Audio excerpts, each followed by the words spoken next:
Let's start off this massive compilation video talking about Romeo and Juliet. Specifically that famous balcony scene in Act 2, Scene 2, where Romeo speaks up to Juliet saying, "But soft, what light through yonder window breaks? It is the east, and Juliet is the sun." Well, what if I told you there was no balcony in the famous balcony scene? It doesn't exist and apparently never has. Many people recall the balcony scene when asked about the play, but the reason why is a real mystery. In the play, it is mentioned that Juliet appears at a window, not a balcony. But in nearly all forms of popular modern media for this play, she is shown on a balcony, not in a window. The scene itself is even commonly referred to as the balcony scene. So tell me, do you remember the balcony? Perhaps it was a creative choice made at some point in the production of a play or movie, and ever since then, that choice influenced nearly all media? Or maybe something changed. Let's talk about the Flintstones. Or are they called the Flintstones? Which one sounds right to you? If you're old enough to have grown up with these Hanna-Barbera cartoon characters, this should be easy, right? If you picked the Flintstones, then you're remembering it correctly. The official title is indeed the Flintstones, spelled with an extra T. This is one of the earliest examples of the Mandela effect, where a large group of people remember something differently than how it is today. Apparently the reason it's spelled this way is a play on the Stone Age idea of flint, or flintstone, which is a naturally occurring mineral quartz that was used by our ancestors as spears, axes, and most importantly to create fire. It's honestly a brilliant name for a TV show about the Stone Age, but why do so many people remember this incorrectly? Well, that's the Mandela effect for you. Sometimes things seem to change, without any discernible reason or rationale. Why do these changes happen? What's causing them? And why are they seemingly so random? Let's talk about Michelangelo's David. This statue is a Renaissance masterpiece which depicts the biblical hero, David. The Mandela effect regarding the David statue is a detail that many online claim has changed. It's specifically in regards to his eyes. What people seem to remember is that David had normal-shaped pupils, but as of now, that isn't the case. As of right now, David actually has heart-shaped pupils. Does this look right to you? Some have claimed it's a representation of specular highlights in his eyes. Others have claimed it's a heart to represent love, but honestly no one knows. What makes this so fascinating is that this famous statue has been studied for over 500 years. Amazingly enough, this detail has seemingly never been noticed before. What's fascinating is that the Mandela effect changes to famous statues isn't a new phenomena. Just like the thinker, David has seemingly shifted over time. Or at least that's how many people remember it. As of now, there is no explanation regarding the reason the pupils are heart-shaped. It's not even a common trend seen in other statues, let alone other works of Michelangelo. Let me hear your thoughts in the comments below. Let's talk Minecraft now. When a song finishes playing in the jukebox, what happens? The disc pops out? Or the song ends and nothing happens? As weird as this sounds, nothing happens. The disc waits for you to take it out, but tons of people remember the disc popping out when the song ends. Many people assume this was an update or an older feature that got removed, but apparently it's never existed. The discs have never popped out. The Elder Scrolls V Skyrim. Remember a few years back, there was that meme going around with the arrow and the knee? Well, what is actually said in-game? Is it, "I used to be an adventurer like you, and then I took an arrow to the knee"? Or was it, "I used to be an adventurer like you, then I took an arrow in the knee"? Many people online remember arrow to the knee, but now that isn't correct. It's actually arrow in the knee, and apparently it always has been. "I used to be an adventurer like you, then I took an arrow in the knee." It's a subtle change, as they often are, but still one that makes you feel weird if you played a lot of Skyrim. So which one do you remember? Here is a clever and funny Mandela effect Easter egg hidden away in the television show Mr. Robot. In Season 3, Episode 4, there is a scene where Darlene is on her laptop and downloading a movie in the background. If you look closely, you'll see that the movie she's downloading is the 1996 movie Shazam, starring Sinbad that doesn't exist and apparently never has. Sure, a lot of us remember it, but no one has found a single trace of it ever existing. One of those really weird ones that I'm not sure will ever be resolved. Regardless of resolution, stuff like this is a fun wink and a nod to fans of the Mandela effect, and I figured you'd enjoy hearing about it. I'm hoping that as we go forward, even more media makes references to stuff like this. Babe is the main character of the Babe and Babe Pig in the City movies. So here's what I want you to do. I want you to visualize Babe the pig in your mind and ask yourself this. Do you remember the pig having a head of hair? I'm sure most of you said no. So tell me, does this look exactly how you remember this lovable pig? Once this was noticed online, every comment essentially boiled down to, No, no way, absolutely not. And I can see why. It's weird and jarring. Why does Babe have hair like this? It's just so strange looking now. It's as if they dyed the hair on Babe's head and brushed it. Is it a wig? Is it real? Has it always been there? I'll let you decide in the comments. Here's a weird movie Mandela effect about a scene that is very different than most remember. Think back to the SpongeBob SquarePants movie from 2004. During the song I'm a Goofy Goober, SpongeBob can be seen playing a guitar. Now, if you were a fan of this movie growing up, what does that guitar look like? A lot of people have very similar memories of this one that are now completely incorrect. The most commonly said memory of this guitar is that it is white, V-shaped, and has a double neck. This is the general consensus online. Unfortunately though, all of those details are wrong. The guitar actually looks like a peanut with a GG at the end of its head. This one has been freaking out SpongeBob fans for years. Is this what you remember? I just wanted to let you all know that I have a Patreon if you'd like to support my work. I'm only one guy and I do everything on this channel, so any help at all is greatly appreciated. Thanks for listening. I hope to see you all over on Patreon. Next up is the Pokemon Psyduck and its evolution Golduck. What type of Pokemon are they? Are they water, or are they water and psychic? This one came as a shock to many, but Psyduck and Golduck have never actually been psychic Pokemon, despite them being psychic ducks, and being able to use the moves Psybeam, Psyshock, Psychic, and many others. What do you remember? Continuing with Pokemon, remember this stone Pokemon Onix? How is its name spelled? O-N-I-X. This certainly isn't the only Pokemon spelling Mandela effect, but it is the most popular of all of them. For some reason, Onix has just messed up a lot of people. What do you remember? We are looking at the classic song Billie Jean by Michael Jackson. Right before the chorus starts, there's a verse that says, "People always told me, be careful of what you do, and don't go around breaking young girls' hearts. And blank always told me, be careful who you love." What goes in the blank? Is it mother always told me, be careful who you love? Or is it mama always told me, be careful who you love? I don't know what you chose, but the answer is indeed mother, not mama. So it's mother always told me to be careful of who you love, not mama always told me to be careful of who you love. I originally heard of this in a subreddit and I had to play the song right away to hear if it actually was mother. It turns out it is indeed mother. Is that what you remember? I'm super curious to hear what everyone says in the comments below. Let's talk about the Grinch.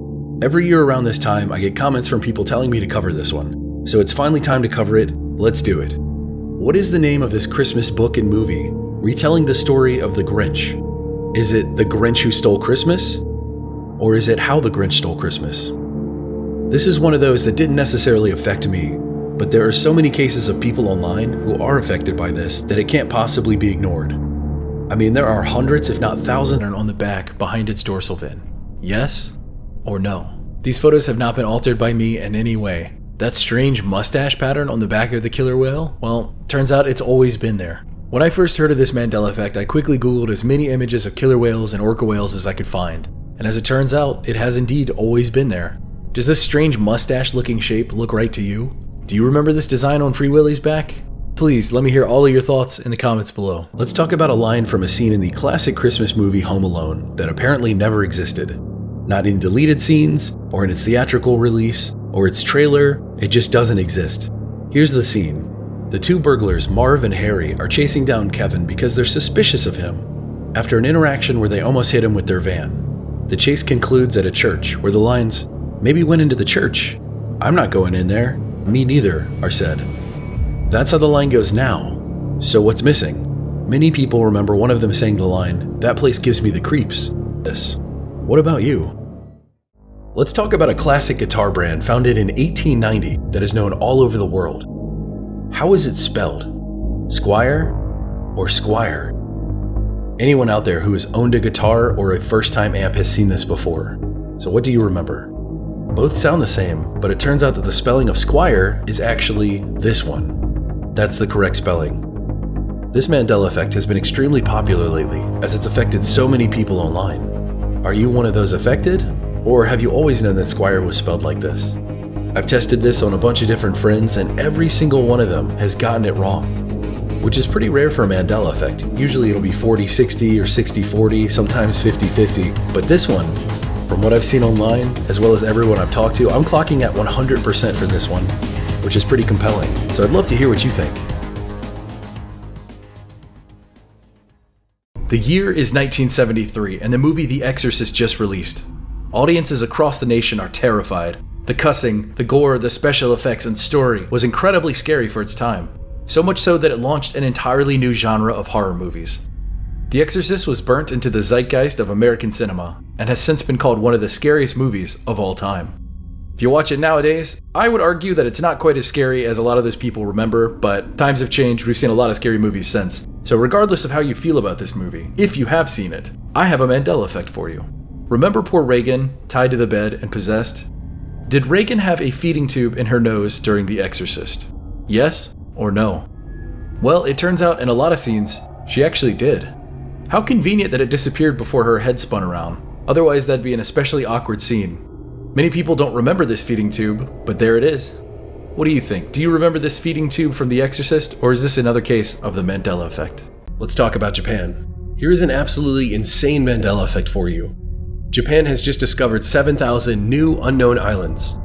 Yes, 7,000 new islands that have seemingly come into existence out of nowhere. You heard me correctly, 7,000 new islands. Apparently back in 1987, the Japanese Coast Guard counted up the total islands of Japan. The way the islands were counted was that each had to have a circumference of at least 100 meters, so about 328 feet. The grand total tallied up to 6,852 islands, meaning Japan had less than 7,000 islands. But now, all of those, plus another extra 7,000 islands they just never noticed before, meaning the total amount of islands making up Japan has more than doubled. Now, I'm sure some of these islands might not have previously been counted, or perhaps errors occurred, but 7,000 new ones? 7,000 brand new undiscovered islands? That's just beyond belief. How is that even possible? Let's kick things off with the weirdest Wizard of Oz Mandela effect out there. Everyone remembers the Tin Man carrying an axe. Everyone remembers Dorothy carrying a basket and Toto. Even the Cowardly Lion held onto his tail when he was afraid. So what was the Scarecrow holding onto? Did the Scarecrow in the Wizard of Oz carry a pistol? Does that sound right? Yes or no? As it turns out, yes, the Scarecrow carried a pistol in the Wizard of Oz. In this magical and wondrous place, the brainless Scarecrow walked around carrying a pistol. What a terrifying combination. This specific Mandela effect has blown a lot of minds online, so what about you? But let's assume you've heard of this one before. Well, did you know that the Scarecrow wasn't the only character in the Wizard of Oz who carried a weapon? In fact, when Dorothy arrives in Oz and is greeted by a song and parade celebrating that the Wicked Witch is dead, the Munchkin army that marches by, they're all holding rifles with bayonets at the end. The leader of the army is brandishing a giant sword. Oz probably holds some darker secrets that are better left hidden. Our next Mandela effect has to do with a series of classic paintings by Cassius Marcellus Coolidge between 1894 and 1910. These paintings are known as Dogs Playing Poker. I'm sure even the most casual art fan will recognize these paintings because they have been displayed in the backgrounds of numerous movies, shows, and quite a few bars. Here is the Dogs Playing Poker Mandela effect. Did any of the dogs ever wear a transparent green visor? You know, this kind of hat. Yes or no? Despite the fact that a ton of people fondly remember these paintings of realistic dogs playing poker, no such painting exists with a dog wearing a transparent green visor. What amazes me most is that I can see the painting in my mind. I'm sure quite a lot of you can as well. So where did we get this visual from? I tried digging deeper into this case and I haven't found anything yet. We all know these paintings were very popular and I'm sure quite a few spin-offs and variations exist. But even then, I'm still unable to locate a painting with a green poker visor. So if anyone has any idea where this comes from, please leave it in the comments below. Together, we can hopefully solve this mystery. For a second Mandela effect, I'm going to be talking about the 1983 movie Risky Business. Specifically, a much beloved and often recreated scene starring Tom Cruise. In this famous scene, Tom Cruise is singing along with a song. Scene or not? Well, the answer now is no. He never wore sunglasses during that scene. The creepiest movie Mandela effects always seem to have multiple aspects. Classic look. You aren't alone. Residue of this Mandela effect is all over the internet if you Google this topic. Hear all of your thoughts about this in the comments below. Let's talk about a classic cartoon pair from the 90s, Pinky and the Brain. One mouse being highly intelligent with plans for world domination, and the other one being not so much. This back and forth dynamic is what made these characters so fun. These two characters were first introduced in the cartoon show Animaniacs, then getting their own show called Pinky and the Brain, and ending their 90s run with a series called Pinky, Elmira, and the Brain. These characters were around for a long time and a lot of episodes, so this quote should be really simple to finish for anyone that watched them over the years. In each episode, Brain says, "Pinky, are you blanking what I'm blanking?" What goes in the blank? Thinking or pondering? Pinky, are you thinking what I'm thinking? Or is it, Pinky, are you pondering what I'm pondering? Turns out the answer is pondering. Pinky, are you pondering what I'm pondering? Are you pondering what I'm pondering, Pinky? Thinking has apparently never been said in any of the well over 100 episodes. Of course, if you look for the now incorrect version of this quote, which was apparently never said, you'll find example after example of people reciting it incorrectly. Which one do you remember? The Hunger Games was a movie released in 2012 and was based off the 2008 book of the same name. The aspect of the film we're talking about today is the Battle Royale competition. A bunch of people usually spread out over a large map fighting to the death until there's only one person remaining. Well, our Hunger Games Mandela effect has to do with the one scene right before the Hunger Games start. Do you remember when all the participants are standing on their own individual platforms, waiting for the games to start? Do you remember the scene when someone stepped off of the platform early and blew up? Well, if you do remember that, apparently that scene never happened and doesn't exist. Now, I saw the Hunger Games back in the day, and this sounds familiar, but I'm more concerned with what you remember. Some have speculated online that this scene was in a parody movie called The Starving Games, but I've never seen or heard of that movie before, so that doesn't really explain why I have a memory of someone exploding in the Hunger Games movie. Another explanation is that the explosion may have been in the book, but not in the movie. Well, I don't have a copy of the book and I've never read it before, so that doesn't really explain it either. So what do you think? Is this just a weird, seemingly implanted memory, or do you remember this scene as well? It seems like we're heading back into the woods with this new Mandela effect. In a previous video, I talked about how the Great Smoky Mountains is now missing an E. But this time we're talking about a different Smokey. This time we're talking about Smokey Bear. And yes, I know that's another Mandela effect in and of itself. Plenty of people remember Smokey the Bear, but now it's simply Smokey Bear. But enough with the tangents and history lessons. Does Smokey Bear wear suspenders? Yes or no? He's standing up straight with a park ranger hat on, a shovel in one hand, and he's pointing at you. In this visual, do you see suspenders or not? Well, now he doesn't wear suspenders, and never has. It's fascinating if you're one of us that remembers the suspenders. Let me guess, they were red, right? It's exactly what I remember. Upon doing my research for this one, I found a few pieces of residue regarding this Mandela effect.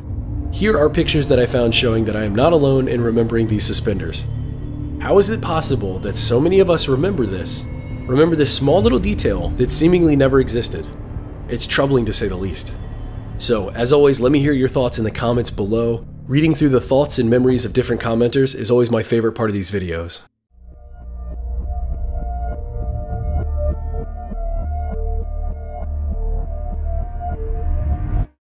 In 1997, the song Barbie Girl was released by the group Aqua. Described as insanely catchy, this song about using Barbie in twisted ways gained massive popularity in the UK, Australia, and the United States. Since this song is well known, help me out with these lyrics. I'm a Barbie girl in blank Barbie world. Is it a Barbie world, or is it the Barbie world?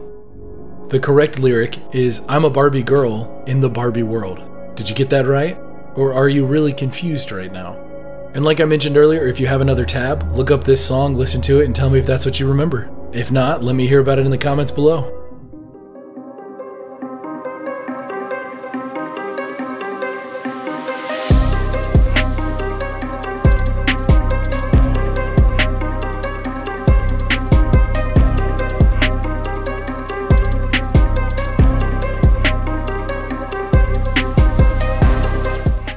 Continuing on our journey through history and its seemingly ever-changing self, next up we have werewolf trials. That's right, over 200 years before the Salem witch trials in America, Europe was having werewolf trials. I asked every single friend I knew about this and not a single one of them had any idea this was a thing. So I went online and guess what? Same exact thing. So now I'm throwing it out there for all of you to comment and respond on. To start, obviously there aren't werewolves. But that didn't stop humans from falsely accusing, kidnapping, torturing, and killing other humans because they thought they were werewolves.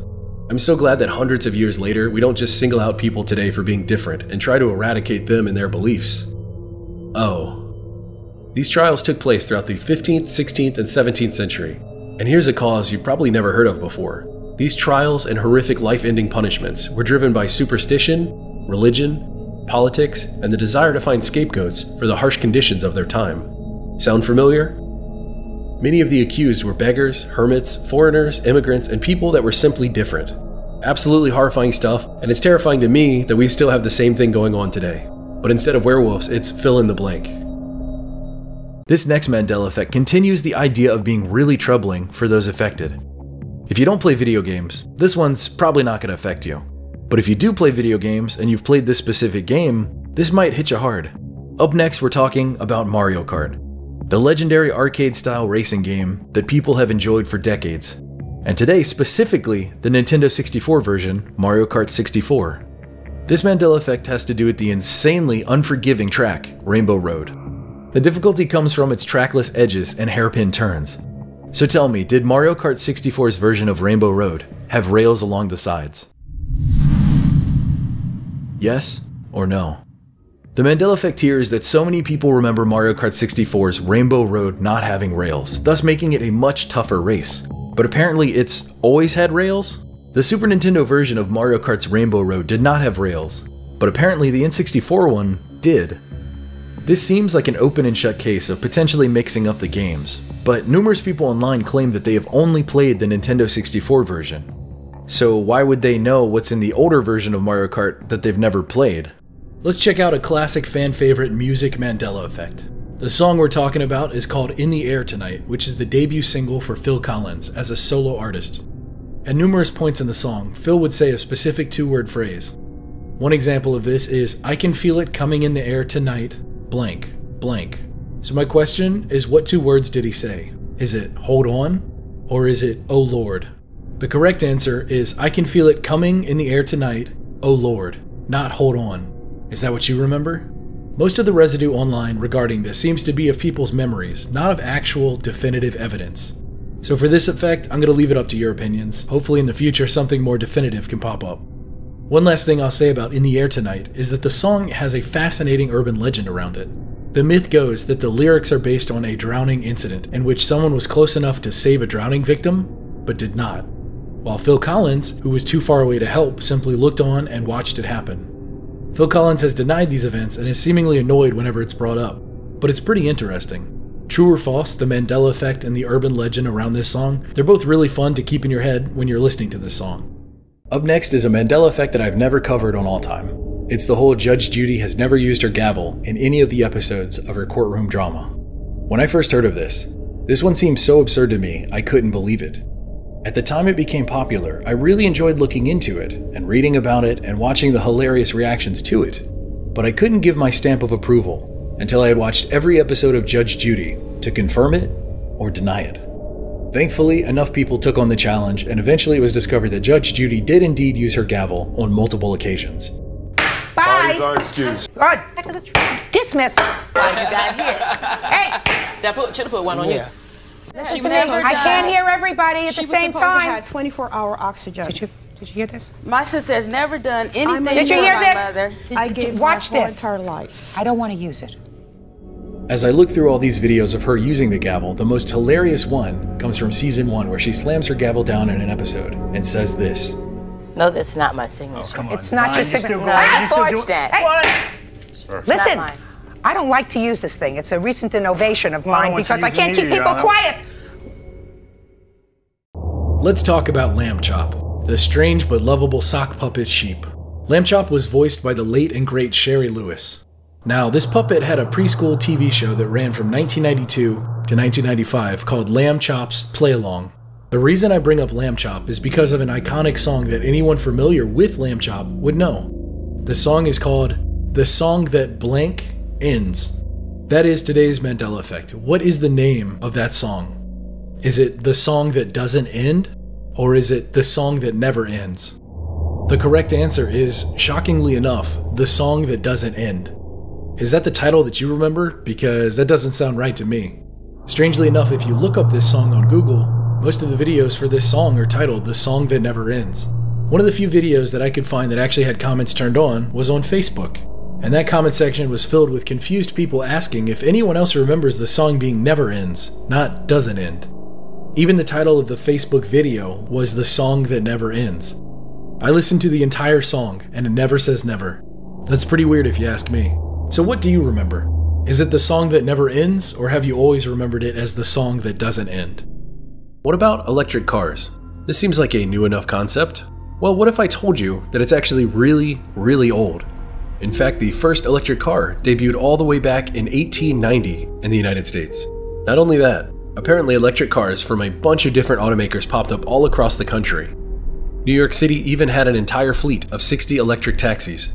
By the year 1900, electric cars accounted for 1/3 of all vehicles on the road in the United States.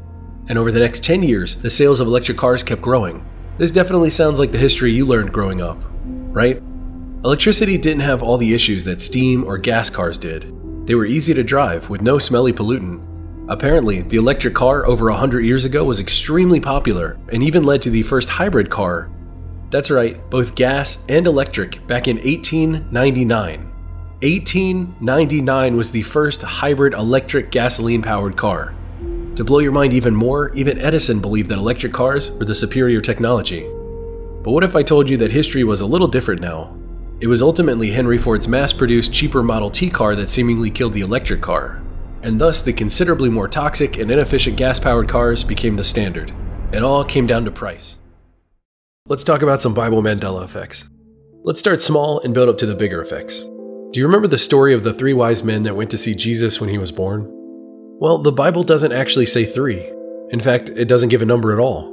Where the number 3 came from is anyone's guess. Ancient scholars speculate that if it happened, it was actually between 2 and up to 11 wise men. How about that? Is that what you remember? Or how about this? Here are some phrases that people have attributed to the Bible. Let me know if you remember any of these. God never gives you more than you can handle.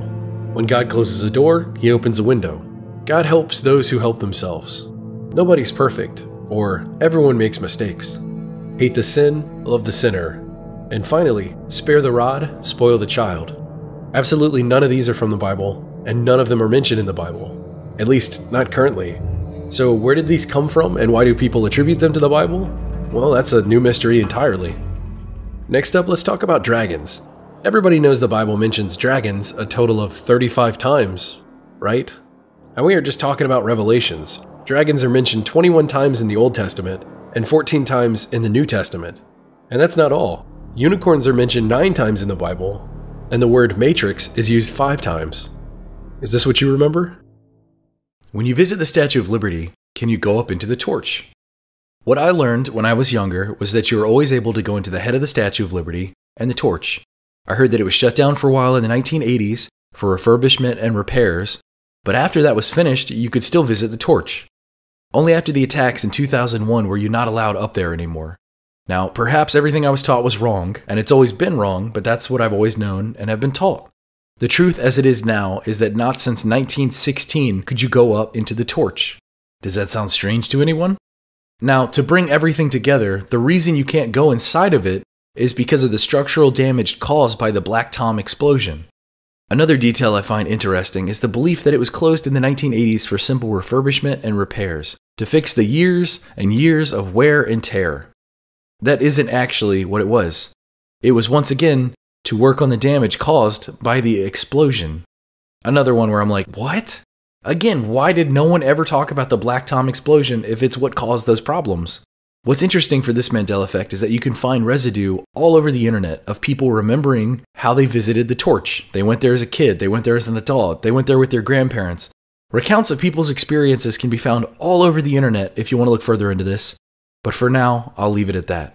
This Mandela effect regarding Michael Jordan and Nike has completely blown me away. Visualize the iconic Air Jordan logo. I'm sure most of you have seen it before. It's a silhouette of Michael Jordan jumping in the air, legs spread, arm to the sky, holding a basketball. The Jumpman silhouette has been around for decades and is known to people all over the world. If I asked you to draw it, I'm sure most of you could. Originally envisioned in the 1980s, and here we are decades later, so what has changed? Well, it has to do with what he's wearing. What if I told you that Michael Jordan is not wearing shorts in the iconic silhouette, but rather, pants. Long pants. That's right, Michael Jordan is wearing full-length pants now. Take a look. Is this what you remember? Long pants? And get this image has apparently never been changed. It's always been this way. He's always worn full-length pants. I had to grab a pair of my own to see for myself. Is this at all what you remember? So here's how it apparently went down. This memorable and iconic image was first semi-captured in a 1984 Life magazine Olympic special issue, then truly captured in 1985 in a photo shoot for the Air Jordan 1. That's the image that this is based off of. Jordan wearing full pants. I still can't believe this. Is this the way it's always been? Or is this a Mandela effect? Let me hear it in the... Next up is Shazam, the 1994 Genie movie that never existed. Tons of people remember it existing, myself included, but apparently it didn't. What did exist though was Kazam, a 1996 movie starring Shaquille O'Neal. Today I have an interesting update for you regarding this mystery. I found a Rolling Stone article about Shaq from 1993. It goes into his life about what he does on a day-to-day basis, but one interesting detail stood out to me. It said that after a long day, Shaq is content to hang around his house, playing video games, and romping with his dog, a Rottweiler named Shazam, which Shaq has trained to respond to commands in a language only the dog and Shaq understand. It's almost like a made-up fantasy kind of language. He'll say a weird, nonsensical word and the dog will do something like sit or fetch, you get the gist. Put simply, years before Shaq was in Kazam, around the time when everyone remembers the movie Shazam releasing, Shaq had a dog named Shazam. What makes this even weirder is that his dog's name's spelling contained 2 A's at the end of it, which Shazam from DC does not, but the Shazam movie with Sinbad that so many people seemingly remember does have 2 A's at the end of it. Nothing groundbreaking here, but it's pretty weird. Kazam had a dog named Shazam years before Kazam was made, spelled like the movie Shazam that never existed. Such an interesting coincidence. I'm gonna have a link to this article in the description if you want to go check it out for yourself. I just found this strange. What do you think? Next up, let's talk about the Mamas and the Papas 1965 hit, California Dreaming. Which of these is the correct line from the song? I began to pray, or I pretend to pray? Well, as it turns out to the disbelief of many online, it has always been pretend to pray, not I began to pray. Is that what you remember? Next up is Billy Joel's 1973 classic song, Piano Man. Which do you remember? A memory, a melody. Apparently many believe that the lyric is melody, but it's actually memory. Which one did you recall? Here's a fun one that's been freaking people out. Think back to the 1995 song, Who Will Save Your Soul by Jewel. Every time she says soul in the song, does she say soul or souls? The obvious answer is soul, and that this was simply me testing you and keeping you on your toes. Except not. She actually never says soul in the song. She says souls every single time. Tell me, is that what you remember? The last smaller effect I want to talk about before getting into the bigger topics is the song Boom Boom Pow by Black Eyed Peas. What is the correct lyric? I'm so 3008, you so 2000 and late. Or, I'm so 2008, you so 2000 and late. The lyric is, I'm so 3008, you so 2000 and late. The word smallpox probably doesn't mean much to younger people today. It's an old disease that was completely eradicated by 1980, thanks to a vaccine created in 1796. But did you know that it was one of the deadliest viruses to ever spread throughout humanity? Over 500 million recorded deaths, and that's since we've been record keeping. It's probably considerably more than that.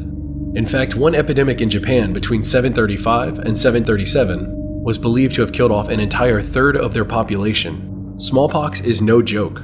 They speculate that smallpox first made the jump to humans over 3,000 years ago, as there are even Egyptian mummies who died of smallpox. But as history and the Mandela effect go, obviously something has to change. As I mentioned earlier, the smallpox vaccine was created in 1796.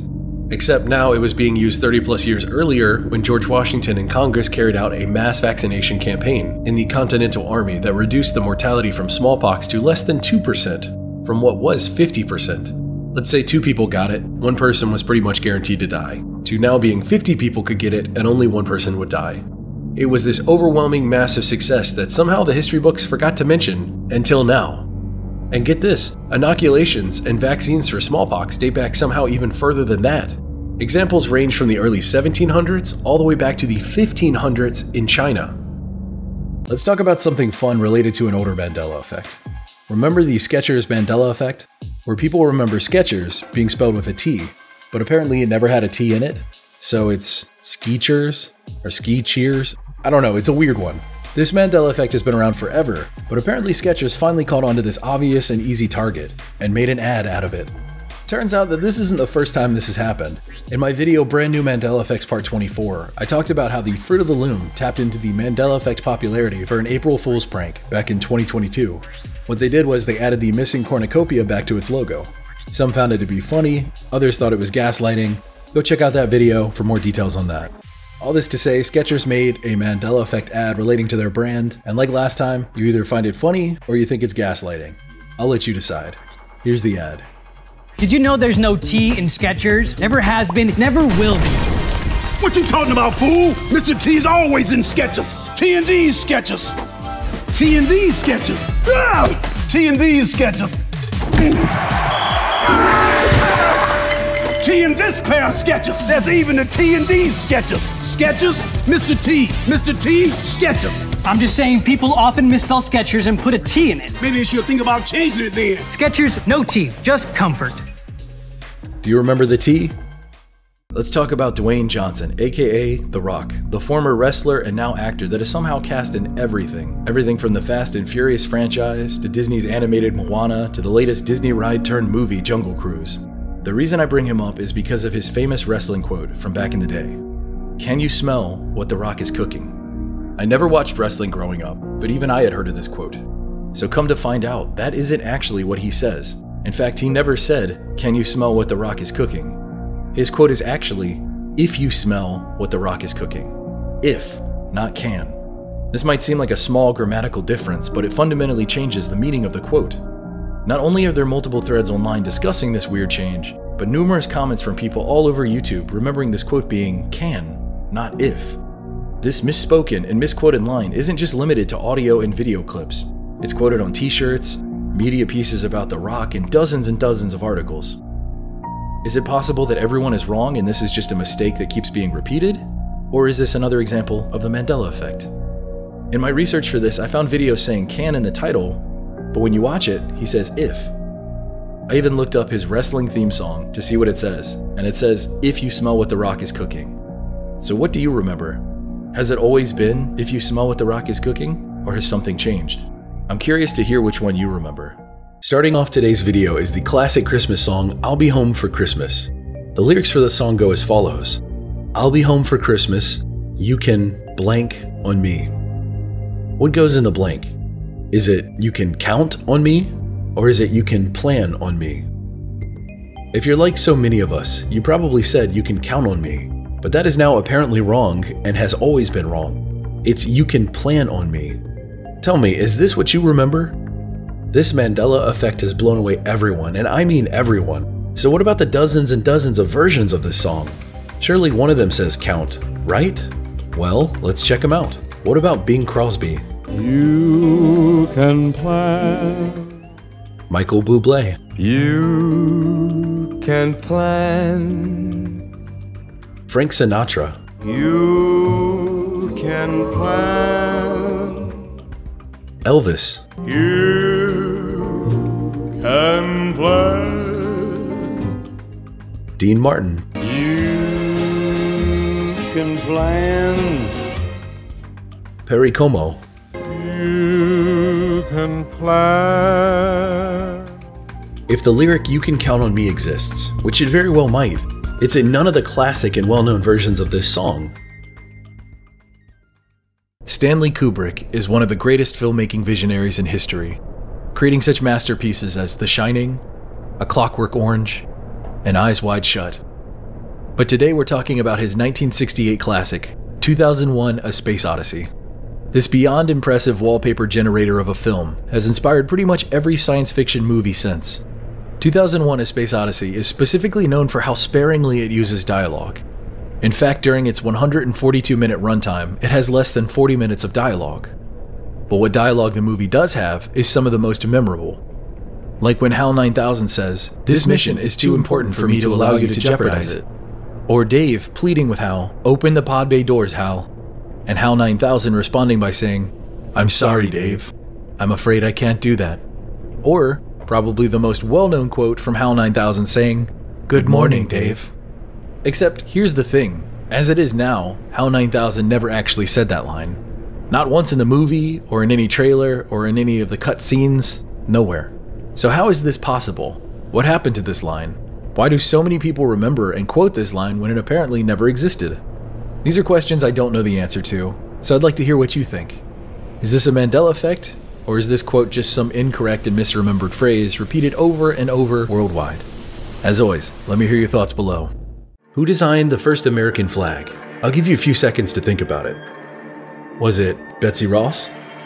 Growing up, you probably learned that Elizabeth Betsy Ross designed and made the first American flag back in 1776, which was adopted by Congress the very next year. The classic red and white striped flag with 13 stars. But here I am to tell you that no, there is in fact no evidence that she had anything to do with the first American flag. Nothing. She didn't design it, she didn't make it, she didn't stitch it, nothing. Mark Leibson, an American journalist and historian, stated in an interview, "As far as the big question is concerned, did she make the first American flag? Every historical study has come to show the same conclusion. There's no good historical evidence that she did. Most historians believe the story is apocryphal, as in doubtful and lacking authenticity. It's widely circulated as being true, but simply isn't." Credit for the first flag goes to Francis Hopkinson, and just wait until you hear about him. This man is going to make you feel beyond insignificant, so prepare yourself. Francis Hopkinson was an American founding father, a college graduate, a lawyer, a jurist, an author and poet, a composer, a delegate of New Jersey. He designed continental paper money, as well as early flags for the Navy and the United States. Talk about accomplished. So what do you think? Is this the history you remember, or has something changed? A long time ago, someone discovered that side mirrors on cars and motorcycles had changed. Many believed that they said objects in mirror may be closer than they appear, but what it says now is objects in mirror are closer than they appear. For the people that believe it was maybe closer, one of the reasons they argued that it said that was because it wasn't for sure. Determining distance from a tiny mirror isn't always accurate or easy, so it made sense that it said objects in mirror may be closer than they appear. But nowadays, they only read as are closer. It's a weird, seemingly nitpick thing, but a lot of people swear by this. In fact, the phrase that is used today, are closer, is federally mandated and hasn't changed since its enactment. So where does maybe come from? Amazingly enough, the remembered maybe version has never officially existed. What do you remember? Anyway, in comes Torquemada_1369, who has apparently discovered the holy grail of side mirrors. He has uploaded 2 clips of a motorcycle mirror which has the engraved text that apparently never existed, yet here it is. Objects in mirror may be closer than they appear. From all of his posts and comments, he seems like a genuine person just confused why this one is different. One theory proposed is that this is perhaps a replacement part knockoff with the wrong text embedded into it. Others believe that this is the real deal and that somehow the damage to the mirror allowed it to retain its original form. It's an old Mandela effect that now has some interesting new residue. So what do you think? Let's kick off today's video with a Mandela effect regarding the human body. Humanity understands the inner workings of the human body, thanks to all of the medical professionals who have studied the human body for hundreds and hundreds of years. What would you think if I told you that there is a new organ inside of your body that was just recently discovered? If you heard this, I'm sure some of you would think, how's that possible? Or possibly, if that's true, then that new organ must be pretty small and very well hidden to have gone undetected for so long. Well, surprise, surprise. That new organ is real, and it isn't tiny, and it isn't hidden, it's huge. In fact, so huge that it is the largest organ in the human body. It's called the interstitium, a previously unknown organ and one of the biggest organs in the human body. It's a massive network of dense connective tissue and fluid-filled compartments throughout the entire body. According to scientists, this is now a full-fledged organ that somehow no one had ever stumbled upon before. This next fact completely blew my mind. The interstitium is actually bigger than your skin, which has forever held the title of the largest organ in your body. It is absolutely incredible to me how no one had ever noticed or discovered this before. So what do you think? Somehow we all believe that our skin was the largest organ in our body, and now it turns out that that isn't true. There has apparently always been another organ that's even bigger. There are a ton of articles about this as well as medical papers on this if you want to read more. It's a really fascinating thing to look at. Let me hear all of your thoughts on this crazy and mind-blowing change in the comments below. Have you ever heard of cow tipping before? Essentially, it's the juvenile and mean concept of sneaking up on an unsuspecting or sleeping upright cow and pushing it over for entertainment.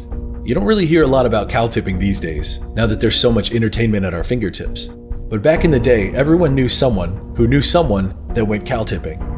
I grew up with my grandparents, and even I heard stories of my mom as a teenager sneaking off with a group of friends and going cow tipping. This act has been shown in all forms of media, from TV shows to movies to books. It's just this weird thing that's always existed.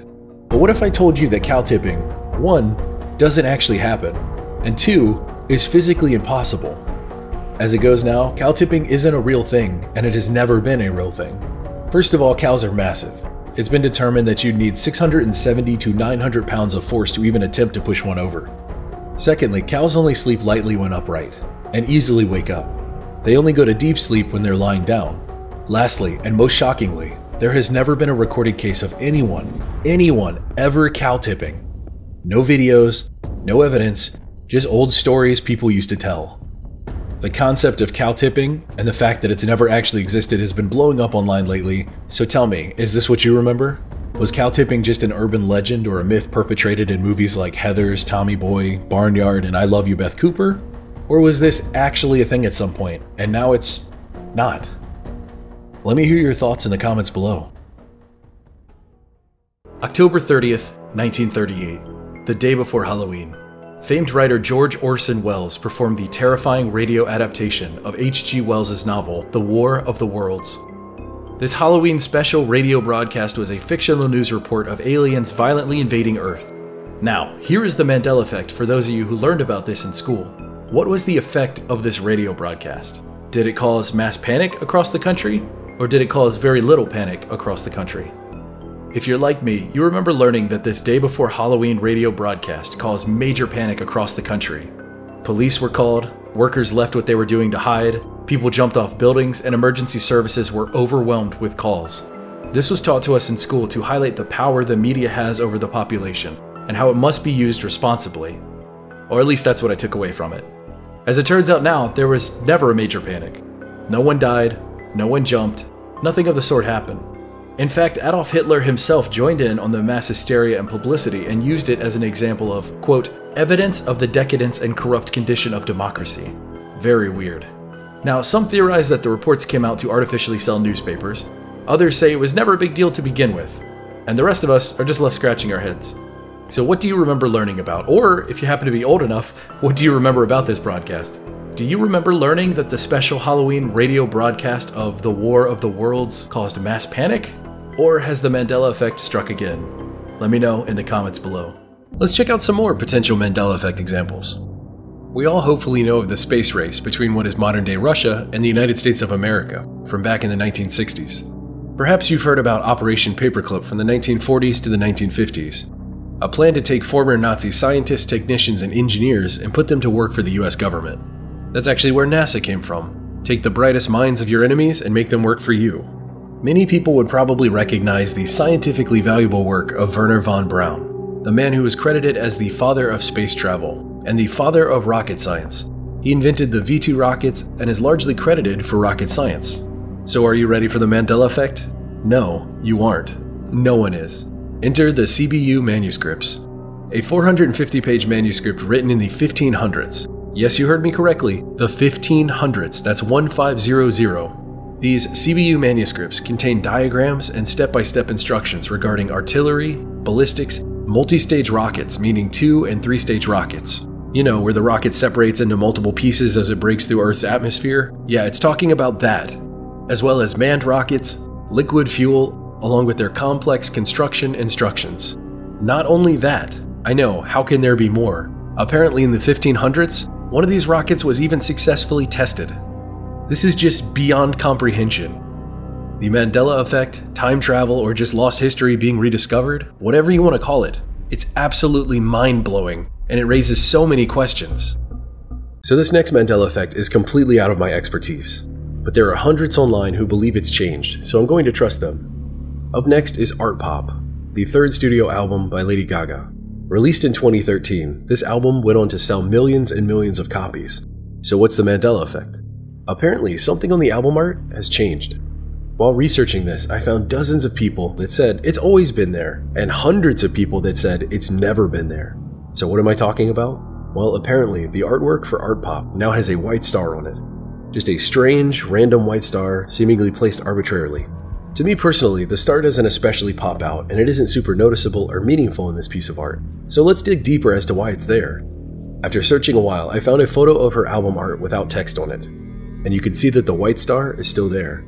So maybe if we look into the slices of the art that makes up this piece of art, we can find what it's covering up, or where it came from. As it turns out, the art the star resides on is a piece called The Birth of Venus by Sandro Botticelli, painted between 1482 and 1485.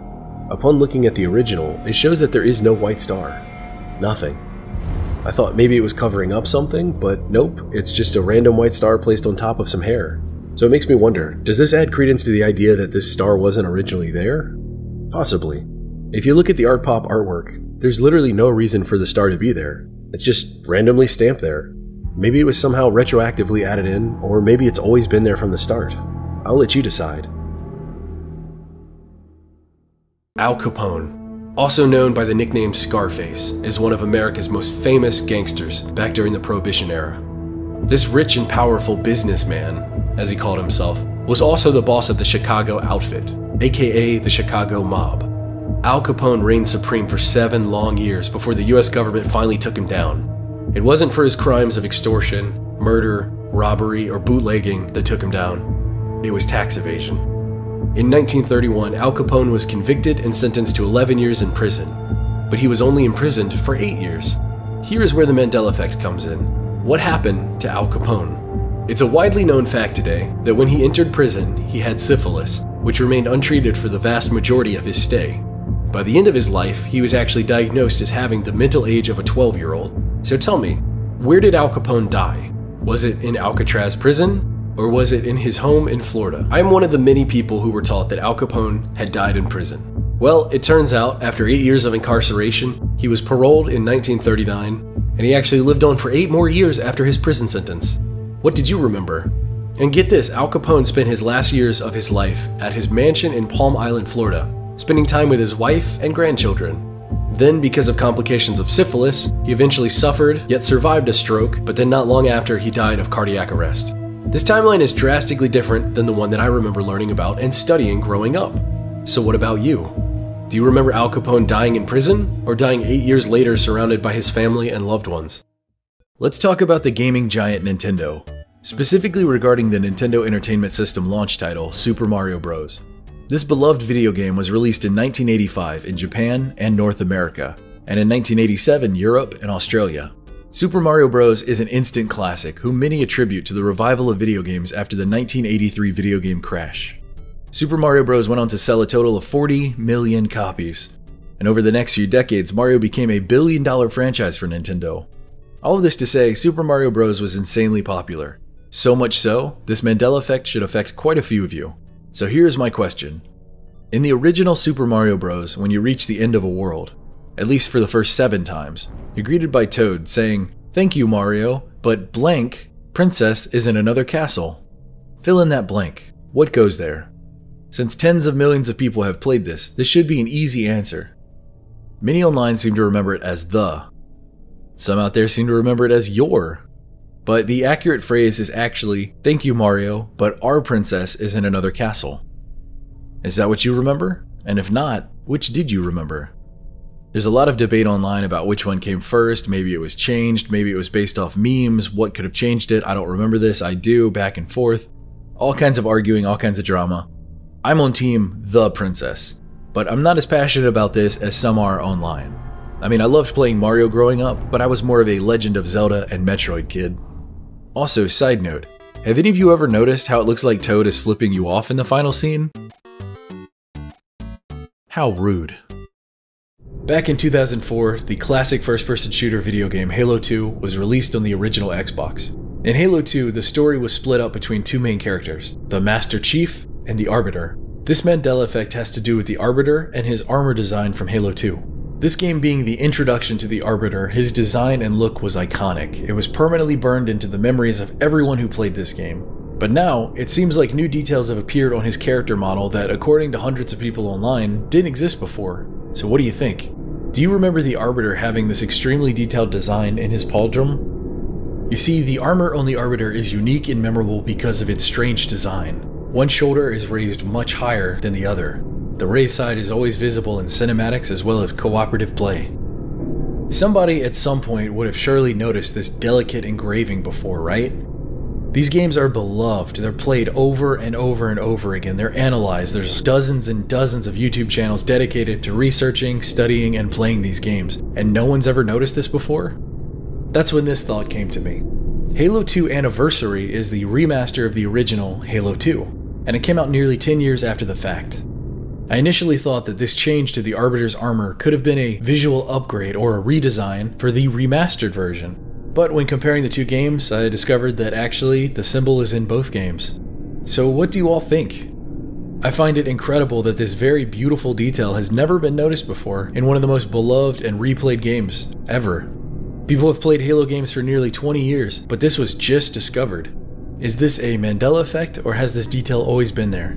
Let me hear your thoughts in the comments below. Let's talk about the 1979 James Bond movie Moonraker. This Mandela effect is an old one, and one I've never covered on this channel before, but I'm talking about it today because some interesting new residue was found. This Mandela effect has to do with a character named Dolly having braces. You see, Dolly rescues Jaws after his cable car crash, and they have the whole love at first sight. Jaws smiles at her, and then Dolly smiles back at him. And this is where the Mandela effect comes in. So many people seem to remember Dolly having braces, and that's what causes the initial connection between the two. Both of them having a mouthful of metal, but apparently she's never actually had braces. Ever. In any version of this movie. So here comes the update.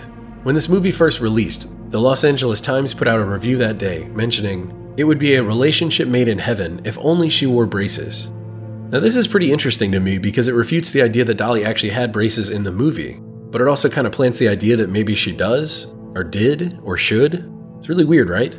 But then 11 days later, the Journal-Gazette, an Illinois-based newspaper, said the exact opposite in its review of Moonraker. It said, he meets this waif of a girl and gives her his aluminum smile and she smiles back. And call her braces galore. She has about as much hardware in her mouth as he does. Of such simple pleasures is love born. Now that is a totally different version of the Moonraker movie we have today. This review claims that Dolly does have braces, and a lot of them, that they are a match made in heaven. Maybe it's just me that finds this contradiction mind-blowing, but I personally think this is such an amazing piece of residue. Why does one review say she doesn't have braces but should, and the other one says that she does, and it's a lot? Talk about conflicting reviews. If you've seen this movie, what do you remember? Recently on the television show Wheel of Fortune, a contestant had to solve a puzzle for a song lyric. Sweet dreams are made of blank. The contestant got it wrong and lost a potential $4,000 extra in winnings, but luckily went on to still win the episode. What was his answer? He said, sweet dreams are made of these. The correct answer is apparently sweet dreams are made of this. The lyrics come from a famous 1983 Eurythmics song titled Sweet Dreams. This caused a ton of confusion online, leading to multiple articles being written about not just this contestant losing, but also about how this lyric has been misheard for decades. That detail right there is what really interests me. The articles written didn't solely exist to make fun of the guy for saying the obviously wrong word in the puzzle. It's that even the writers of the article thought it was, sweet dreams are made of these. Once I read a few of these articles, I couldn't stop researching this. How is it that so many people could have misheard this song lyric for so many years? And it begs the question, is it really as simple as everyone is misremembering the lyrics? Or is this a Mandela effect? I'm curious to hear what you all remember. In the song by the Eurythmics, the way this is said is extremely exaggerated, so perhaps that exaggeration is the cause of all this confusion. But I read multiple comments of people saying that these sounds better than this, especially with the flow of the song and the rhyming of the song. So what do you think about this? One of these articles that I read, the top comment underneath it was, sweet dreams are made of this? I was today years old when I learned that these isn't the correct lyric. One last detail I bring up about this is the Marilyn Manson cover of this song, where the debate continues to rage. So I gave the song a listen with headphones on, and it does sound like these, but the lyrics for it say this. It's just weird. Is this all misremembering or mishearing, or has something actually changed? In my last video, I introduced a bonus segment where we delve deep into older Mandela effects that have had some kind of new evidence or residue appear. Everyone seemed to love it last time, so for today, we're looking at the classic lion and lamb quote. If you didn't already know, this Mandela effect comes from the Bible in the book Isaiah 11:6. and it says some variation of the lion will lie with the lamb, or the lion will dwell with the lamb, but apparently it has never said that. Ever. Instead of lion, it now says wolf. Does that sound right to you? The wolf will lie with the lamb, or the wolf will dwell with the lamb. This Mandela effect has been talked about to death, so there isn't much more that I can add to the conversation.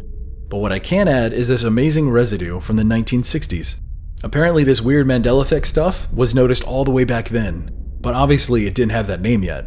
Found by user Resplendent Amore, here is an article from November 2nd, 1963 that details the quest for what happened to this Bible verse. Where did it go? Why did it change? How the search started and why it's so troubling for everyone. It's a really fascinating read, and I'll have it linked in the description below. You certainly don't have to read it, but it's neat to see the Mandela effect confuse minds even back then. But that's not all. There's another old newspaper article from January 11th, 1911, detailing how this verse isn't in the Bible despite everyone thinking it is. It's amazing how this incorrect detail that could be solved in minutes has somehow permeated for at least 110 years without ever being corrected. How long has the Mandela effect been in effect? What do you think? Should I make a video trying to figure out what the first Mandela effect was?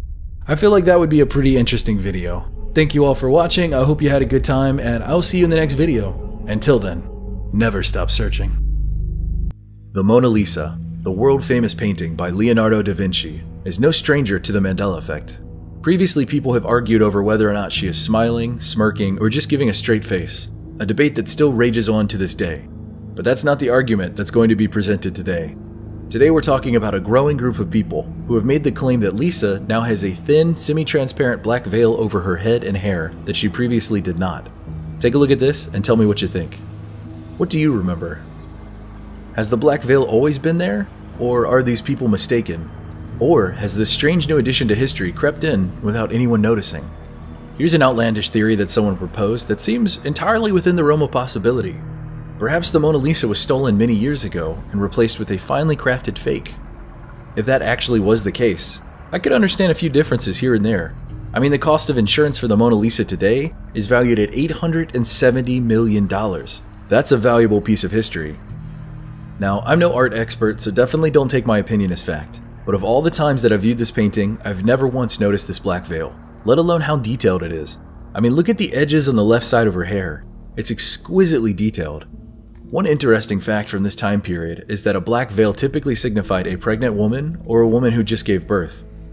A very modern theory regarding the model for the Mona Lisa is that she was indeed pregnant, but amazingly enough, this is not the first time that the Mona Lisa was pregnant theory has been floated.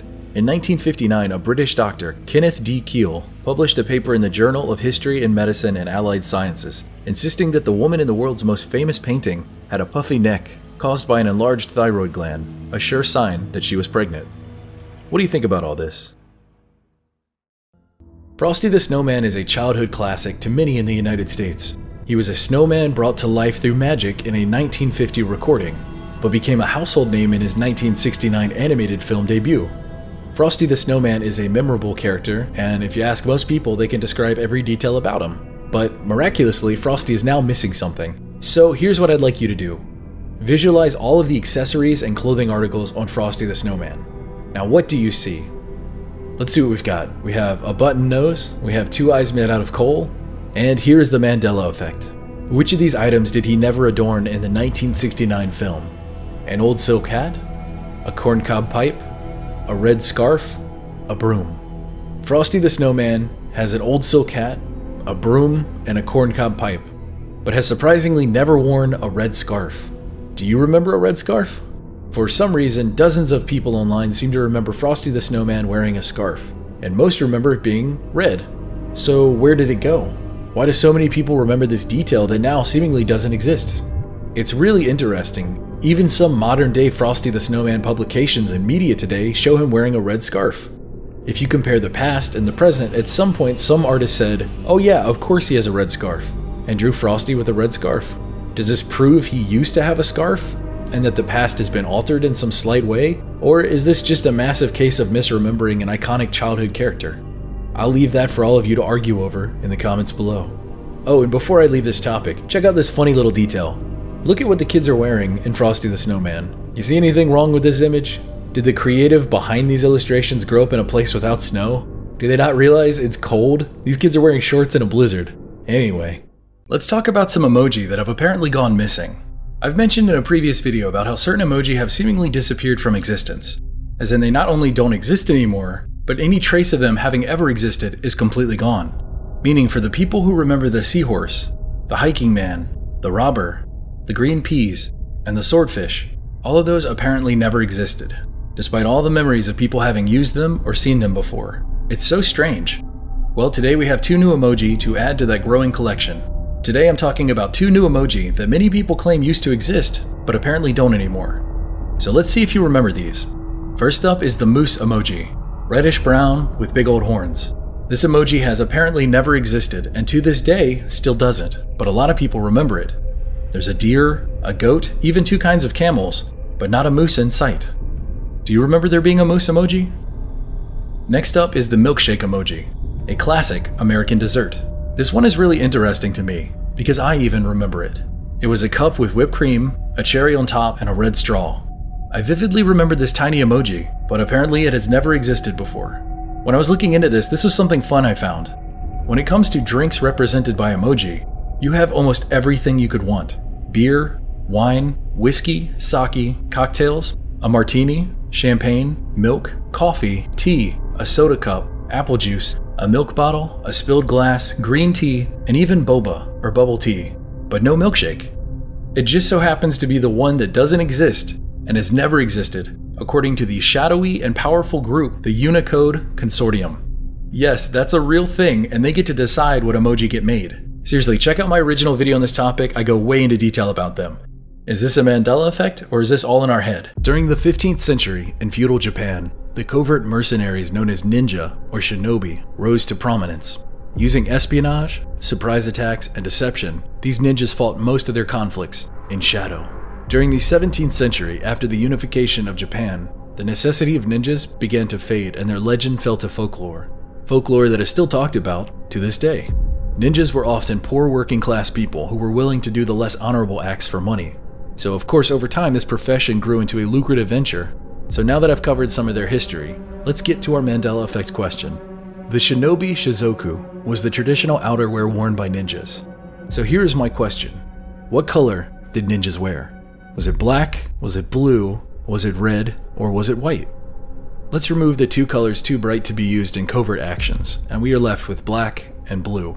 The image of a ninja dressed in all black is prevalent in popular media, but apparently has never existed. Not only that, there is no written evidence for such attire. Now, there is some artwork painted hundreds of years after the fact, but no actual evidence of black clothing. Ninjas wore blue. The reasoning goes as follows. Wearing black at night creates an outline around your body, because the night sky is never truly black. This contrast makes you stand out and makes you more visible. Dark blue, on the other hand, is much more effective. Besides simply wearing dark blue shinobi shizoku at night, ninjas often wore plain clothes to blend in. Peasant, merchant, priest, and low-level samurais were perfect disguises for walking around in the countryside discreetly to spy or assassinate. So what do you think about all this? Did you believe that ninja wore black? And if you did, you're not alone. Apparently, it's a misconception that has existed for hundreds of years. Perhaps it comes from artists taking creative liberties over the years, or perhaps it's the Mandela effect. As always, I'll let you decide. Today we are looking at the life and death of Harry Houdini. Harry Houdini is world famous for his illusions and stunt performances. He became popular because of his ridiculously impressive escape stunts. Small stuff like being handcuffed and escaping, to massively dangerous and more impressive stunts like getting free of a straitjacket while hanging upside down from a skyscraper as civilians watched below. Harry Houdini has made elephants disappear, escaped from a box thrown overboard, and even escaped from being buried alive. Harry Houdini had an impressive array of illusions and even a few movies, but what most people remember about him is his death. So, here is my question to you. How did Harry Houdini die? Was it drowning? Suffocation? A ruptured appendix? Or was it lung cancer? Many people, including myself, believe that Harry Houdini died performing one of his stunts. As it is now, that isn't the case. He actually died of a ruptured appendix. What I had always believed was that Harry Houdini died during his Chinese water torture act. That he wasn't able to escape in time and drowned in front of a horrified audience. Thankfully, this isn't what happened anymore, but his death is still very bizarre. He was indeed injured during that performance, but only on his leg because of faulty equipment. He limped through the rest of the show, but he survived. I absolutely love this stuff because it feels like alternate history. It's as if things get to play out differently. Some things for the better, but some things for the much worse. Anyway, back to Houdini. 11 days later, Harry Houdini was giving a lecture at McGill University in Montreal.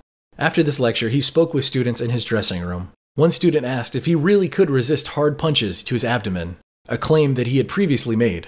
Harry agreed, and before he could react, he was hit with 4 or 5 forcible, deliberate, and well-directed blows to his stomach. He played it off well in front of the students, but those punches did indeed rupture his appendix, and he died on October 31st. A tragic and bewildering end to one of history's greatest illusionists. I'd like to assume that everyone in the US knows of the Energizer Bunny.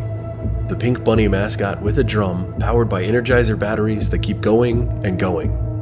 This thing has been around for decades, and that's the Battery Bunny. Always has been, always will be. But what if I told you that the Energizer Bunny isn't actually the only battery bunny? That Duracell, Energizer's main competitor, actually has a pink bunny powered by a battery mascot as well.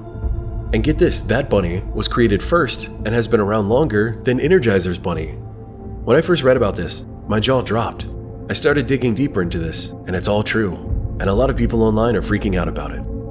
Apparently, Duracell created their pink bunny first in 1973, but by 1988 their trademark lapsed, so Energizer swooped in and created a parody of that pink bunny. This led to legal issues, courtroom drama, and eventually, in a settlement, Energizer got the rights to this bunny in the US and Canada, while Duracell got their rights to everywhere else in the world. Then, get this, apparently Duracell's pink bunny started creeping back into the US in 2016. More courtroom drama ensued, and now we randomly have 2 battery companies with a pink bunny mascot. What? Okay, why not? Why not? So what do you remember? Did Duracell always have a pink bunny mascot? Or is this completely new information to you? I've seen a ton of people online completely confused about this, and a few people who remember the bunny. So where do you stand? One could certainly try to make the case that the Duracell bunny wasn't around very long in the US, so maybe that's why so many people don't remember it. But then again, the pink Duracell bunny was used in the US for a total of 23 years. 23 years! That is a ridiculously long time to be used in marketing, for how little brand recognition there actually is for it. I don't know about you, but I find this potential Mandela effect absolutely fascinating. So please, tell me what you remember. I want to hear it in the comments below. Let's talk about Around the World in 80 Days. This famous novel, released in 1872 by Jules Verne, captured the minds of readers the world over. At that time, the idea of traveling across the entire world for most was a near impossibility. But given our modern technology, today, the prospect of circumnavigating the globe is no more difficult than surviving 40 hours in a plane. Times have greatly changed. The feat was first accomplished in 1522 by Portuguese explorer Ferdinand Magellan. But the sad reality of his journey was that of the 260 original crewmen, only 18 survived the journey, and it took them 3 years. All of this backstory to reiterate how exciting and thrilling Around the World in 80 Days was. This novel is still read by American students to this day. Due to this Mandela effect should hit a lot of people. So quickly imagine what the characters traveled in this novel. Have you come up with an answer yet? Here is my question. Did the characters of Around the World in 80 Days ever fly in a hot air balloon? Yes or no? In this novel, the main character and his companions used a transcontinental train, a ferry, a steamboat, and even an elephant. But surprisingly enough, they never once used a hot air balloon. Is that what you recall? If you remember a hot air balloon, you aren't alone. This Mandela effect is really confusing because there exist variations of cover art for this book with hot air balloons on them. And it's not just one book, there are dozens of examples of this. Now, this doesn't make any sense considering they never used a hot air balloon. Strangely enough, the hypothetical idea of using a hot air balloon is brought up in the novel, but it's quickly shot down. So what gives? Why in the 1956 film adaptation did they use a hot air balloon? Is it all simply creative liberties, or was the hot air balloon at one point in time used as transportation in Around the World in 80 Days? As always, let me know what you remember and what you believe in the comments below. This Mandela effect in particular was one of the first ones I ever heard of. Like many kids of the 1980s and 1990s, these bears were a household name. They had numerous books, a TV show, stuffed animals, and even toys. They were a pretty big thing at the time and had a dedicated fan base of children. Knowing all this, it's pretty safe to assume pronouncing the product's name correctly should be pretty simple, yet here we are. How do you pronounce it? The Berenstain Bears or the Berenstain Bears? The thing is, the spelling and pronunciation of both of those words are very different. Another product of the 1980s and 1990s was Super Mario Bros., but as many in the New England area of the United States would call it, Super Mario Bros. Regional dialects and pronunciations are one thing, but to entirely get it wrong, like Berenstain or Berenstain, that's really fascinating to me. I suppose the equivalent with Mario would be Murio with a U. It's that big of a change. So what is it actually called? It is called the Berenstain Bears. Is that what you remember? This debate has gone on for years now. Some swear that it was Berenstain Bears, myself included, and others swear that it's always been Berenstain. So has the name actually changed over the years? Was there a great flip? The family behind the characters and stories, Stan and Jan Berenstain, don't believe so, and neither does the current holder of the license, Mike Berenstain. When asked about it in serious interviews, you could tell Mike was obviously annoyed and uncomfortable when he was asked the question. He knows his last name hasn't changed, and he's annoyed that others think so. So where did all this come from? Is it possible that hundreds of thousands of families read these books and mispronounced the name all along? It's a real mystery. Go ask a random person that grew up in the 1980s or 1990s the name of those bears, and sure enough, you'll eventually get one that remembers it wrong. So what do you remember about all this? Did the bear's last name change, or has it always been Berenstain? I'm excited to hear your thoughts and theories. Until next time, never stop searching. Here's a fun Bible Mandela effect that I've seen quite a few people online getting confused about. What is the name of the God in the Christian Bible's Old Testament? According to this supposed change, it isn't what you think. The verse in question comes from the Old Testament book of Exodus, chapter 34, verse 14. Finish this quote if you know it. Do not worship any other God, for the Lord, whose name is blank, is a jealous God. Some of you might think it's God, or Yahweh, or some other variation of the biblical God's name. But you'd be wrong. The name that has tons of people confused and arguing over is jealous. The God of the Bible's name is now apparently jealous. How about that? The full verse goes, do not worship any other God, for the Lord, whose name is jealous, is a jealous God. So digging deeper, I looked into other translations to see if it was a mistranslation, and nope, all of them say something similar. The oldest version that I could find, the King James Version, says, for thou shalt worship no other God, for the Lord, whose name is jealous, is a jealous God. It's pretty weird. Either jealous was always his name and nobody really noticed it, or something changed. So let's go deeper and older. I went all the way back to the Torah, which is the Jewish holy text. Now the Torah is the first 5 books of the Christian Old Testament, so let's see what it says. When translated to English, it reads, for you shall not prostrate yourself before another God, because the Lord, whose name is Jealous One, is a jealous God. One last interesting thing before we move on. If you look up names of God in Christianity on Wikipedia and look at the edits, you can see that jealous was not always on this page. In fact, it was added December 21st, 2017. So what do you think about this? I don't have an opinion on this either way, but I find the confusion and the debate to be pretty interesting. So anyone out there that is religious in this way, do you remember jealous being your God's name? Let me hear it in the comments below. Well, what about the former science fiction turned science fact concept of video phones? You know, it's a phone call, but you can see the other person on the other side of the phone. Now we have FaceTime, Skype, and other similar apps, but for the longest time, this was the future. I used to think, oh man, when this is real, we'll know we've made it, because we're living in the future. But now that we have it, no one really wants to do it, because who wants to get showered and cleaned up for a phone call? Just text me.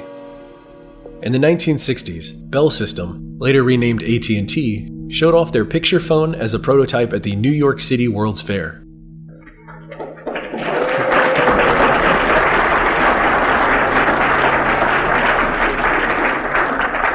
Good morning, John. You're looking well this morning.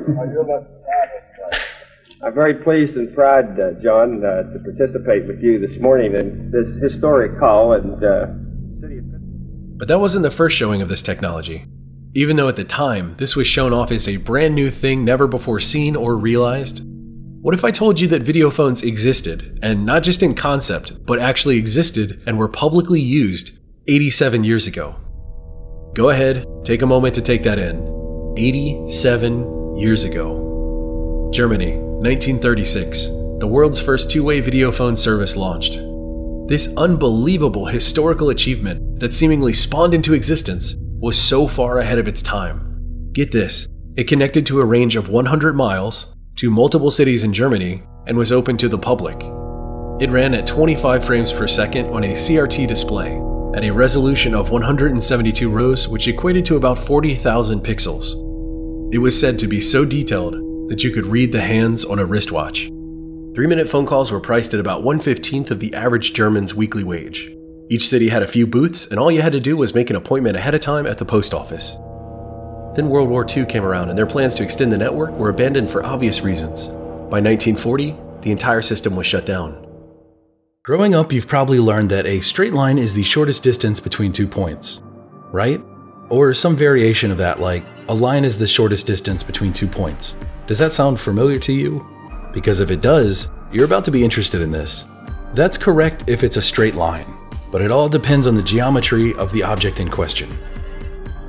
For example, if my country, the United States of America, was completely flat, then yes, a straight line would be the shortest and fastest distance between 2 points. But Earth is a sphere, which means that the shortest distance between 2 points is actually an arc, known as the Great Circle Distance. This might seem like it's getting complicated, but stick with me, it'll all make sense. This Great Circle Distance, or curve, is actually the shortest distance between 2 points. This concept isn't new, it's always been known about, and nearly all methods of distance transportation use this. Planes, boats, and yes, even sometimes traveling in a car when the roads allow for it. This one blew me away. All of those flat physical maps we saw and read growing up didn't account for the curvature of the globe, and as such, a straight line is no longer the shortest distance. It simply isn't. Take for example, New York City to Paris. You'd think a straight line would be the shortest route, coming in at about 3,743 miles. But actually, it's the Great Circle Distance, which is shorter, coming in at 3,626 miles. The curved line beats out the straight line. It may look longer to us, but it is in fact somehow both shorter and faster on a sphere. I don't know about you, but this is mind-blowing stuff to me. That phrase that so many of us heard growing up in relation to geography or movement on this Earth is simply not true. I wasn't really sure if I was going to include this one, but it's tested really well against the people that I've asked in real life and online, so I'll let you decide. Do you think this is an example of the Mandela effect, as in a group of people remembering things differently compared to the way that they are now? Or has this always been the case and a ton of people simply remembered the exact same thing incorrectly for all these years? Jackie Robinson was not only a great baseball player, but actually the first black athlete to ever play Major League Baseball, all the way back in 1947. He was even inducted into the Baseball Hall of Fame in 1962. This next Mandela effect has to do with him. And don't worry, you don't need to understand any sports knowledge for this to land, because this one has to do with a hug. More on that in a second. The date is May 13th, 1947. The game is between the Brooklyn Dodgers and the Cincinnati Reds. Jackie Robinson had only been in the major leagues for a month at this point. Because he was the first black athlete to play in the MLB, and the fact that it was 1947, racial tension was sadly still at an all-time high. In fact, some of his own teammates had asked management to trade them away rather than play baseball with him. Not only that, his opponents threatened to boycott. He received death threats, and pitches were even thrown directly at his head.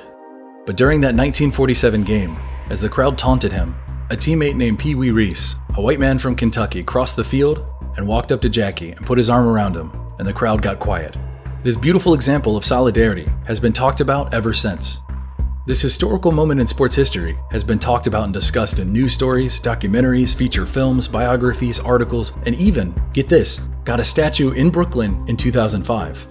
So here comes the Mandela effect. This never happened. There was never a hug. Pee Wee Reese never walked up to Jackie Robinson, never gave him a hug during that game, and this story, apparently, never happened. Despite all the press, articles, stories, movies, biographies, and books, it just didn't happen. This went from one of the most legendary moments in baseball history to one of the most legendary mysteries. As history goes now, Jackie Robinson earned the respect of many of his teammates that year and helped lead his team, the Dodgers, to the World Series, but that on-field hug never happened. It was something that everyone believed happened, but didn't, like a shared memory of an event that never took place. So what are your thoughts on all this? Had you ever heard of the hug before? Did you know that it didn't happen? Or is this all news to you as well? Let me hear it in the comments below. Let's talk about music videos. I'm sure if you're old enough, you'll remember when music videos came around, or at least blew up into the mainstream. Maybe your mind went to MTV when it launched as a music video channel in 1981 with its airing of Video Killed the Radio Star by the Buggles. So many online have been discussing a historical change that has people really scratching their heads. What if I told you that music videos didn't come into existence in the 1980s? What if I told you they didn't come into existence in the 1970s? Well, what about the 1960s? Nope. It was actually in the 1950s that music videos got their start. And I don't just mean one or two outliers. This was an entire industry with hundreds of these made. Now, before I get comments saying, how is this a Mandela effect? You have to remember that historical Mandela effects are especially unique, in that we might actually remember history being one way, or playing out in a specific way, only for it to seemingly change. That is how it's a Mandela effect. Many people remember music videos starting to come out in the late 1970s, or the early 1980s. This is now incorrect, and has apparently always been incorrect. And I'm not talking about promotional music video clips for songs, those have always existed. I'm talking full-on music videos. Here's the entire song with a video of the artists and musicians playing it and doing what they do. In the 1950s, there was a device that played music videos called the Scopitone. These used 16mm film and were placed in popular locations like restaurants, bars, and lounges. Imagine a jukebox, but with a screen. This spread from France to Italy to the UK to the United States and beyond. And the Scopitone wasn't the only one. There were actually rival competitor devices. One such example is the Cinebox, which also came out in the 1950s. And later on, there was the Color Sonic, which used 35mm film. Over the decades that these devices were in service, there were hundreds of music videos that you could play. So tell me, if you were alive back then and you're watching this today, does any of this sound familiar? As it usually goes with these historical Mandela effects, these things that come up often sound fantastical, like an alternate reality. But perhaps we all just forgot. I honestly don't know. I'll let you decide. Next, let's talk about a much more modern type of art, the milk mustache.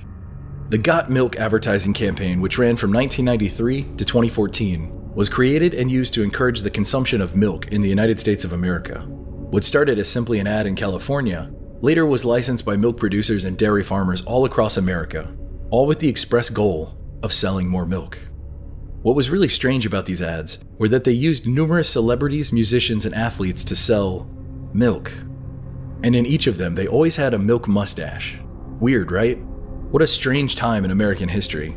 Although, as weird as it is in retrospect, I was a kid and a teen at the time, so I never really stopped to consider how strange any of this was. Anyway, let's talk about the Mandela effect. A bunch of female famous rock musicians at the time did Got Milk ads, people like Kelly Clarkson and Miley Cyrus, but the weirdest one is the one that apparently no one can find today, and that is the Got Milk ad with Avril Lavigne, the pop-punk singer and songwriter that tons of people remember, myself included, but apparently has never existed. The limited details that people have recalled is that she had a white cotton tank top on, apparently suspenders, and that her guitar was in the photo. But that's about it. Go ask anyone who was alive during that time if they remember her doing a Got Milk ad, and more than likely, they will say they remember it. But as far as we can tell, it doesn't exist, and apparently never did. Here's the crazy thing. The Got Milk ads had reached a 90% awareness in America, which is phenomenally successful, meaning 9 out of 10 people had heard of or at least seen one of these Got Milk ads. So the chance of someone seeing one of these ads over the 20+ years they were made is extremely high. That's what makes this specific Mandela effect so interesting. We have a list of everyone that did one of these ads, and Avril Lavigne isn't one of them. So why do so many of us remember her in one of these ads? People have gone through the backlogs of these Got Milk ads, and there's nothing even similar to what we're describing. I wish I had the answers, but I don't. Either it existed, and somehow all evidence of it has been deleted or lost, or she never actually had a Got Milk ad, and all of us are somehow simply misremembering the exact same thing. So what do you think? Let me hear it in the comments below. In all the time that I've been doing this, I have covered a ton of Mandela effects on my channel, but never before have I had a Mandela effect spawn from a meme. That's right, today we are looking at least to me, the very first meme video Mandela effect. So let's see if you've heard of this meme before, and later I'll tell you what apparently changed. There's a great video which started on TikTok, but eventually spread all over the internet of a cat accidentally stepping on piano keys and panicking. And every step that cat takes to get away from the sudden noise creates a new startling noise, and the cat is panicking even more. This video was released in 2020, and there's a good chance that you've seen it. It's funny, everyone loved it, shared it, and moved on to the next meme. I don't know why this recently popped back up into the zeitgeist, but it's back now, and people have noticed something weird about it. So much so that internet sleuths have been looking for an alternative video because this couldn't possibly be the original. I'm going to show it to you now, so watch carefully and tell me if you notice anything different about it.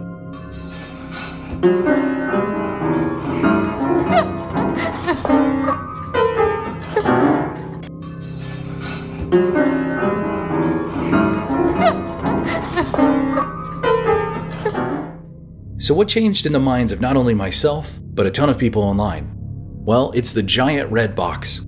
Not only does it take up a huge amount of the frame, it's also blocking out most of the piano keys. In my memory, the cat steps on all these different keys, and it starts panicking, and you can see it moving back and forth pressing different keys. But now there's a giant box in the way, and you can't actually see most of the piano keys. It's so strange. So here are my questions to all of you. Was it simply such an entertaining video that most of us didn't notice the giant red box? I mean, it's possible, I suppose, but what makes it so strange is the staggering amount of comments reacting to this seemingly innocuous red box. I mean, look at these comments. This isn't even all of them. I actually got tired of screenshotting comments because there were so many people confused about this apparent new addition. So tell me in the comments, what do you all think of this? Was this red box always there? Was this somehow retroactively added in? Is this nothing? Or is this another example to add to the absurdly long list of Mandela effects? In my opinion, that box was not there. I don't know why it's there. It's so strange to me. I personally don't remember this box, but that's just me. Let me hear it all in the comments below. Up next is one of the earliest examples of a Mandela effect, but also one of the most compelling. What Mandela effect am I talking about? The 35th President of the United States, John Fitzgerald Kennedy, or better known today as JFK. On November 22, 1963, tragedy struck when JFK was assassinated while riding in his motorcade in Dallas, Texas. Now, this awful day isn't in dispute. This actually happened, obviously. But what is in dispute are the details surrounding it.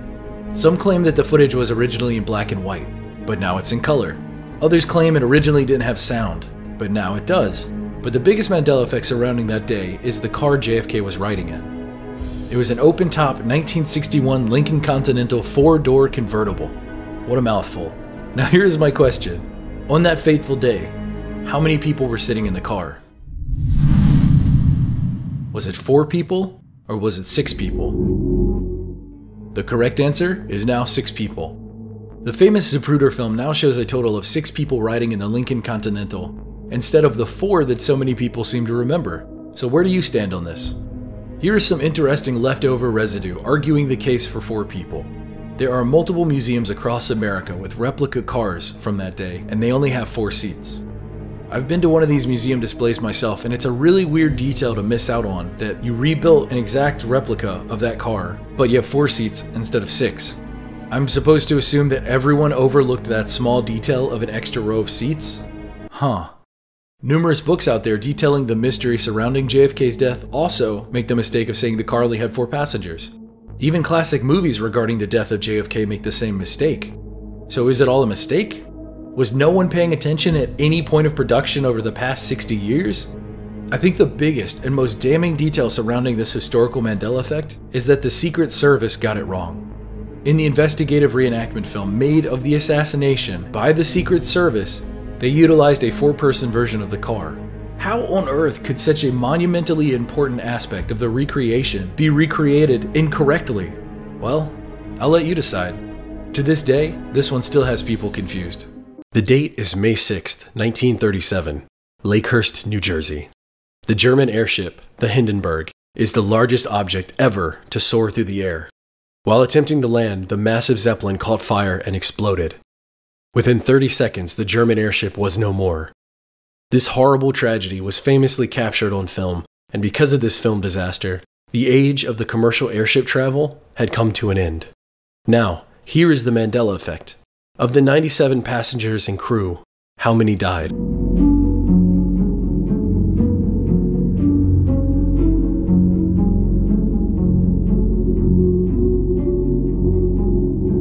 To me, the answer has always been obvious. Everyone on board died that day. Within 30 seconds, the Zeppelin burnt up and crashed. There is no way anyone could have survived that fiery crash, but that isn't the case now. Despite the footage agreeing with what I remember, amazingly enough, 62 of the 94 passengers and crew survived. Somehow. This horrifying disaster took the lives of 35 people, 13 passengers, 22 crewmen, and 1 member of the ground crew who was trying to help the Hindenburg land. What do you remember about this? Did everyone on board perish, or did 2/3 of the people on board mysteriously survive this blazing inferno after a massive drop? If so, how?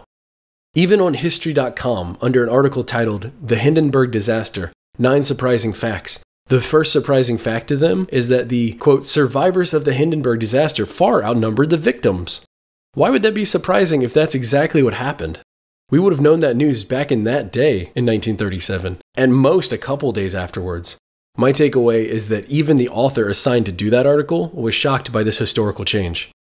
Another interesting detail is that despite the Hindenburg explosion in 1937 being known by many, myself included, as history's deadliest airship accident, it is actually the 3rd deadliest now.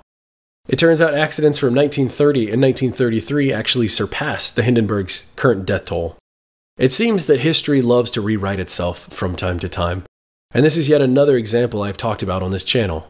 So tell me, what are your thoughts on this? I can't wait to hear what you all have to say.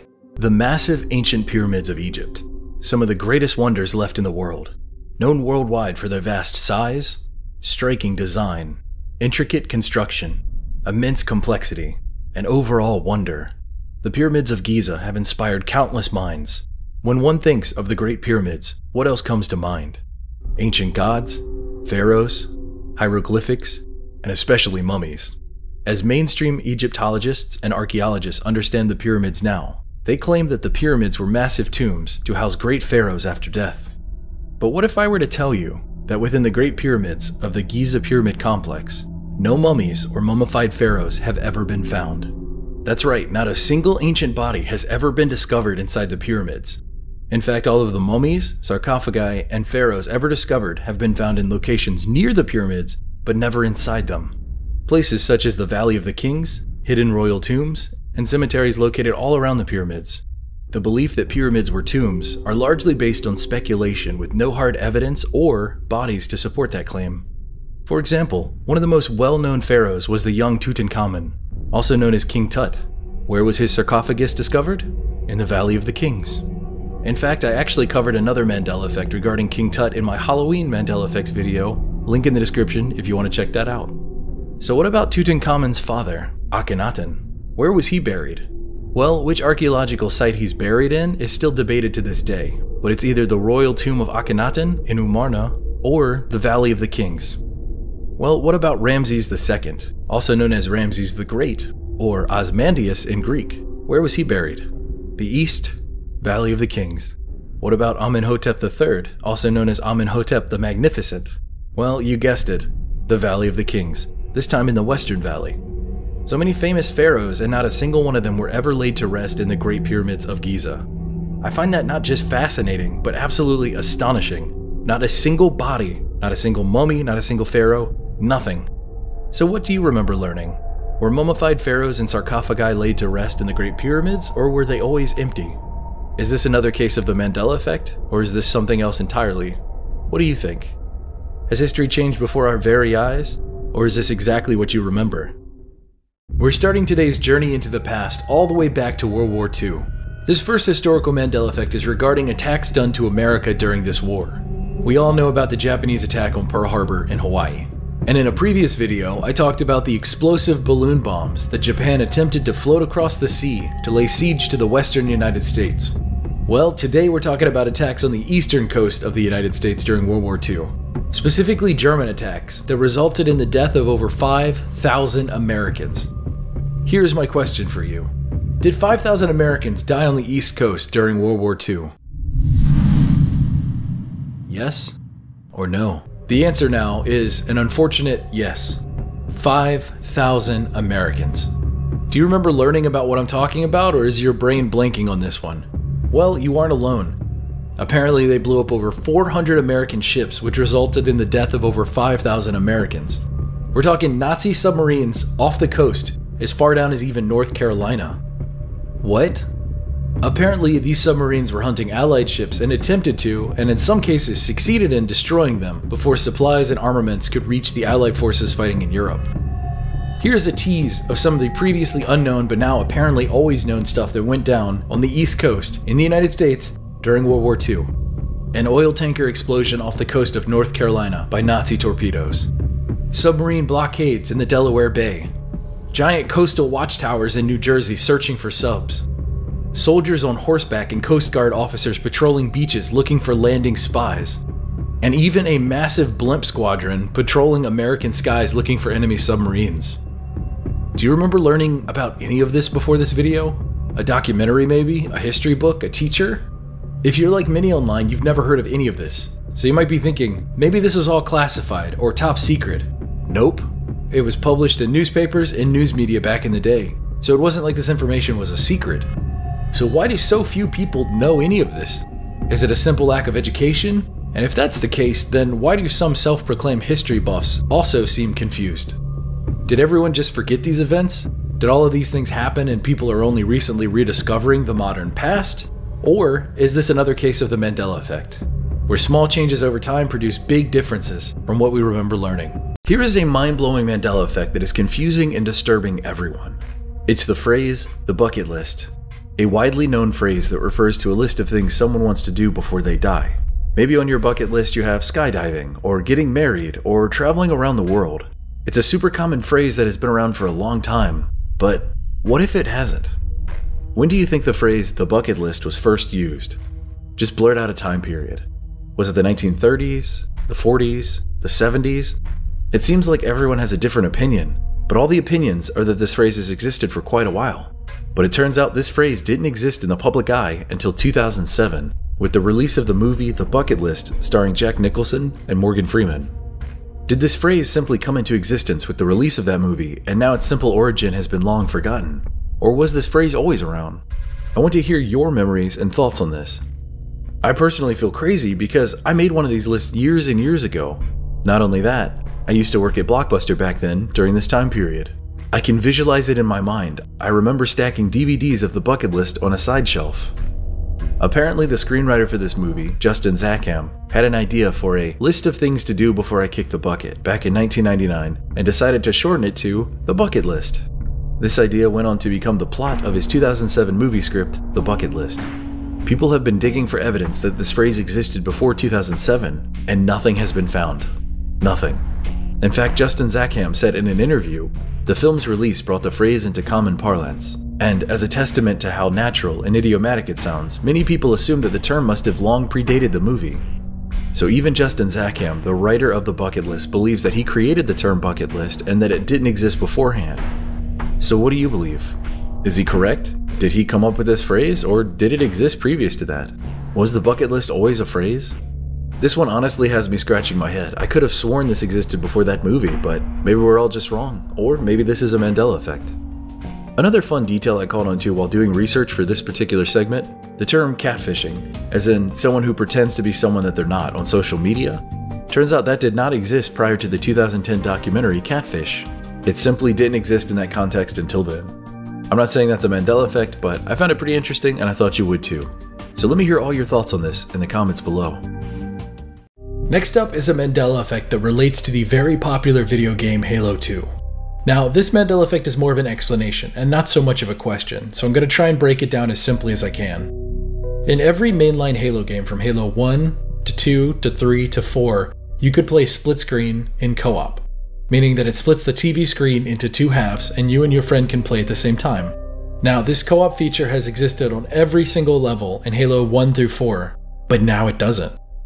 Somehow the first two levels of Halo 2 are no longer playable in co-op, and they never have been. No matter what you do, you can't even force it to work in these games on the original Xbox game or the remastered version on Xbox One and PC. It doesn't exist anymore, it has simply vanished. Creepier still, you can't find footage of this existing. Now, the easiest explanation is that it has always been this way and that Halo fans are being silly. Well, here's the argument against that. Halo is a game that is built around replayability, meaning you can play it over and over and over and discover new things and have new experiences. Single player, co-op, multiplayer, the trifecta of Halo.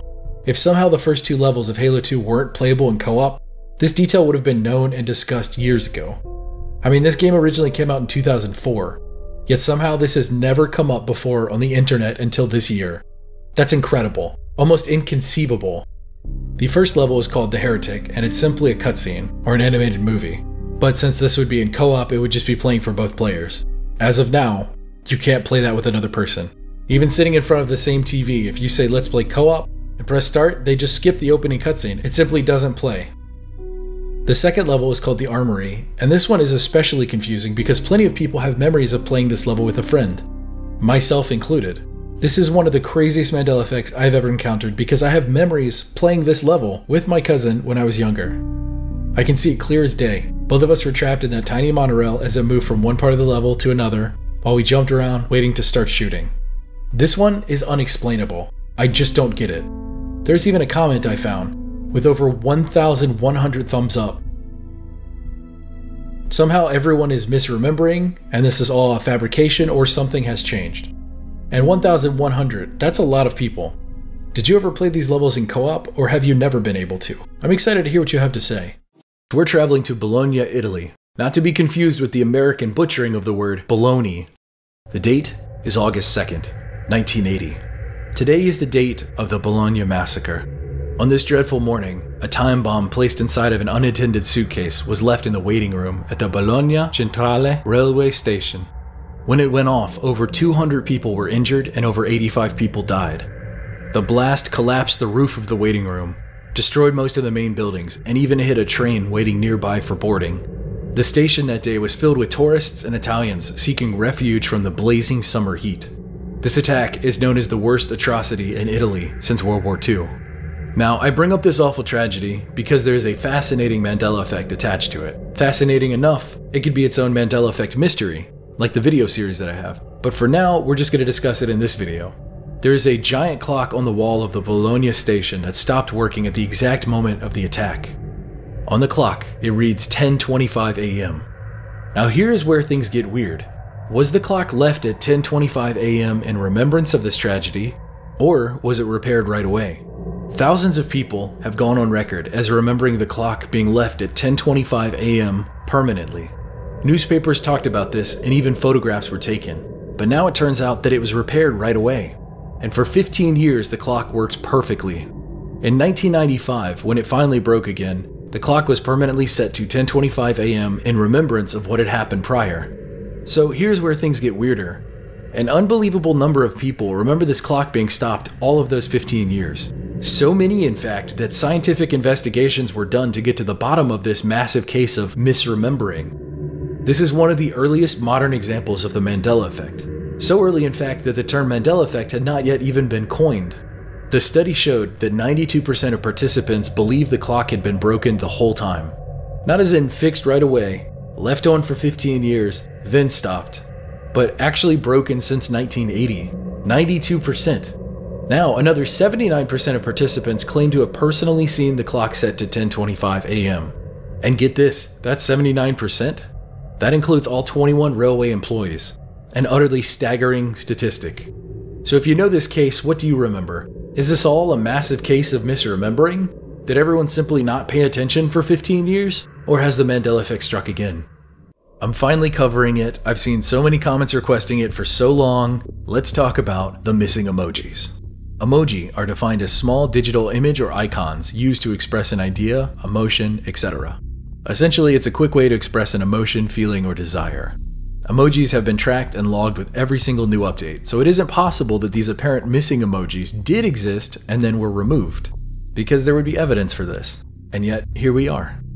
There are numerous emojis that have seemingly never existed, but tons of people remember them.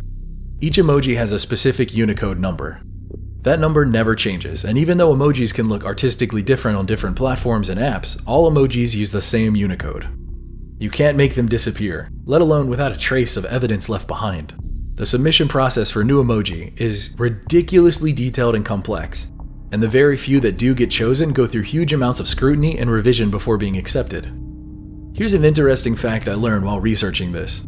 To be a member on the Unicode voting board that selects new emojis, it runs you about $21,000. Not only that, certain emojis are banned in some countries and are slightly altered in others. But as far as I can find, the missing emojis that we are talking about, they're not part of those changes. Also, I'd like to reiterate, this isn't 2 or 3 people being affected by this. All of these Mandela effects affect substantial groups of people. Now that we've gotten all of that stuff out of the way, let's talk about some of the missing ones that people remember but don't exist, and never have apparently. First up, we have the robber or burglar emoji. that, as of now, doesn't exist and never has. These are renditions of what people remember that you're seeing on screen right now, but what you might remember may vary slightly. The robber or burglar emoji had a male and a female version, as well as a full-body black and white striped person carrying a huge bag of presumably stolen goods or money running to the left. Do you remember any of these? And if you do, how do you remember them if they never existed? It's so weird. Another missing emoji is the hiker holding a walking stick. Tons of people remember using this to represent accomplishing a task, or overcoming something very challenging in their life, or to quite literally represent mountain climbing. But as of now, it doesn't and hasn't ever existed. Here's another missing in action emoji, the seahorse. It simply doesn't exist. The water bottle? Nope. Peas in a pod? Seemingly never existed. A very pointy swordfish? Even the fish is now gone. So tell me, do you remember any of these now non-existent emoji? Is this a Mandela effect for you, or is this just tons of people misremembering something that never existed? Also, can you think of any other missing emoji that I didn't mention or maybe I haven't heard of before? As always, tell me everything you know in the comments below. I'm not sure how many people in my audience play video games or have played Call of Duty before, but just follow me here. This gets pretty interesting. Call of Duty is an annualized first-person shooter franchise, with a new release every single year. Because of this form of overwhelming monetization, Call of Duty can make a lot of extra money by playing with people's nostalgia, by bringing back multiplayer maps from older games into the newer games. This Mandela effect stems from one of those situations. There was an older map called Standoff from Call of Duty Black Ops 2. Now this map was brought over to the newer Call of Duty Black Ops Cold War video game. So a map from 2012 returned in 2021. Obviously older fans were excited and happily replayed this map again in multiplayer, until a professional Call of Duty player tweeted this: "Can't believe they just added this sign." And from there, this Mandela effect blew up. One professional streamer or player after another jumped in asking the same question: why remake this entire map, but then add this random sign in this random spot in the map? I mean, it isn't outside of the level, it's a real object in the game, so it isn't just art. For example, if you threw a grenade at it, it would bounce off of it. If someone was sniping at you, it was potential cover for you to hide behind. So it's a tangible change to a map, and no one really knows why it was changed. So people went back to the original Call of Duty Black Ops game and discovered that the sign wasn't just a new addition to the map's remake. It was always there, in both games. To make things even freakier for professional Call of Duty players, fans and amateur sleuths started finding old clips of those same pro players playing on the old map from back in the day. And in those clips existed the sign that the pro players don't remember. I mean, the obvious, easy, least exciting possibility is that the sign was always there and people simply didn't notice it. I'm sure that's absolutely a possibility. But as I'll speak about later in the video during the Britney Spears Mandela Effect segment, fans know their fandom. When it comes to this kind of stuff, you gotta ask the fans. So I sat down out of curiosity and I watched multiple Call of Duty pros and professional streamers freak out over this change. Like legitimately freak out. Some even claiming that this is the first Mandela effect that has ever affected them. So however you stand on this Mandela effect, if you remember the sign or not, I've got to say it's incredible how a sign, a simple sign, can cause so much mental trauma for so many people. Imagine what a massive change would create in people. It's a pretty scary thought. Lastly, I'll say this. In a game like Call of Duty, there are only so many maps in each game. So a part of being a professional is learning every single map inside and out. When you play these games, you play them over and over and over again. Polling from other people on Twitter have shown that a slight majority don't remember the sign being there. So where do you fall? This one's pretty interesting. It's almost a 50-50 split. For those of you who have played these games, I'm curious to hear your thoughts in the comments below. Is it just a sign, or is it something more? It's been a good long time since we mentioned Charles Lindbergh on this channel. In fact, the last time we talked about him was regarding his missing child, the Lindbergh baby, and the Mandela effect surrounding him. So if you're curious to hear about that one, I talked about it in my brand new Mandela Effects episode 6. Now, Charles Lindbergh became popular because he was the first person to fly across the Atlantic Ocean from New York to France. Because of this incredible feat, he was known around the world. And because of his fame, when his son went missing, it was on headlines of newspapers worldwide. And get this, the American president at the time even called him personally to offer condolences and provide resources to find his son. But here's the new Mandela effect. Charles Lindbergh was given the title of being the very first person to fly across the Atlantic Ocean in an airplane in 1927, which is now not true. He wasn't the first person to do it. He wasn't the second person to do it. He wasn't even the 20th person to do it. Many others had made the exact same trip across the Atlantic Ocean in an airplane before he ever did. Instead of being the first, Charles Lindbergh was actually the 82nd person to make the trip across the Atlantic. 82nd. I wish I was joking. The first transatlantic flight took place in 1919 by Lieutenant Commander Albert C. Reed. The second transatlantic flight was 3 weeks later by Captain John Alcock and Lieutenant Arthur Brown. In 1924, the first non-stop transatlantic flight was performed by Lieutenant Hal H. Smith and Lieutenant Eric H. Nelson, who took a journey of 26,100 miles around the globe, beginning and ending in Seattle, Washington. From 1919 to 1927, a total of 78 people successfully flew across the Atlantic.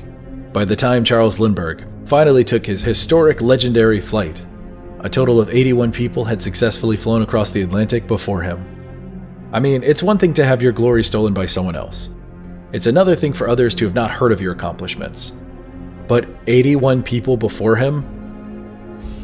On May 20th, 1927, a cumulative total of 8 years after 81 others had already accomplished the transatlantic flight, the first transatlantic flight was accomplished by Charles Lindbergh, the man who gained world renown for being the first.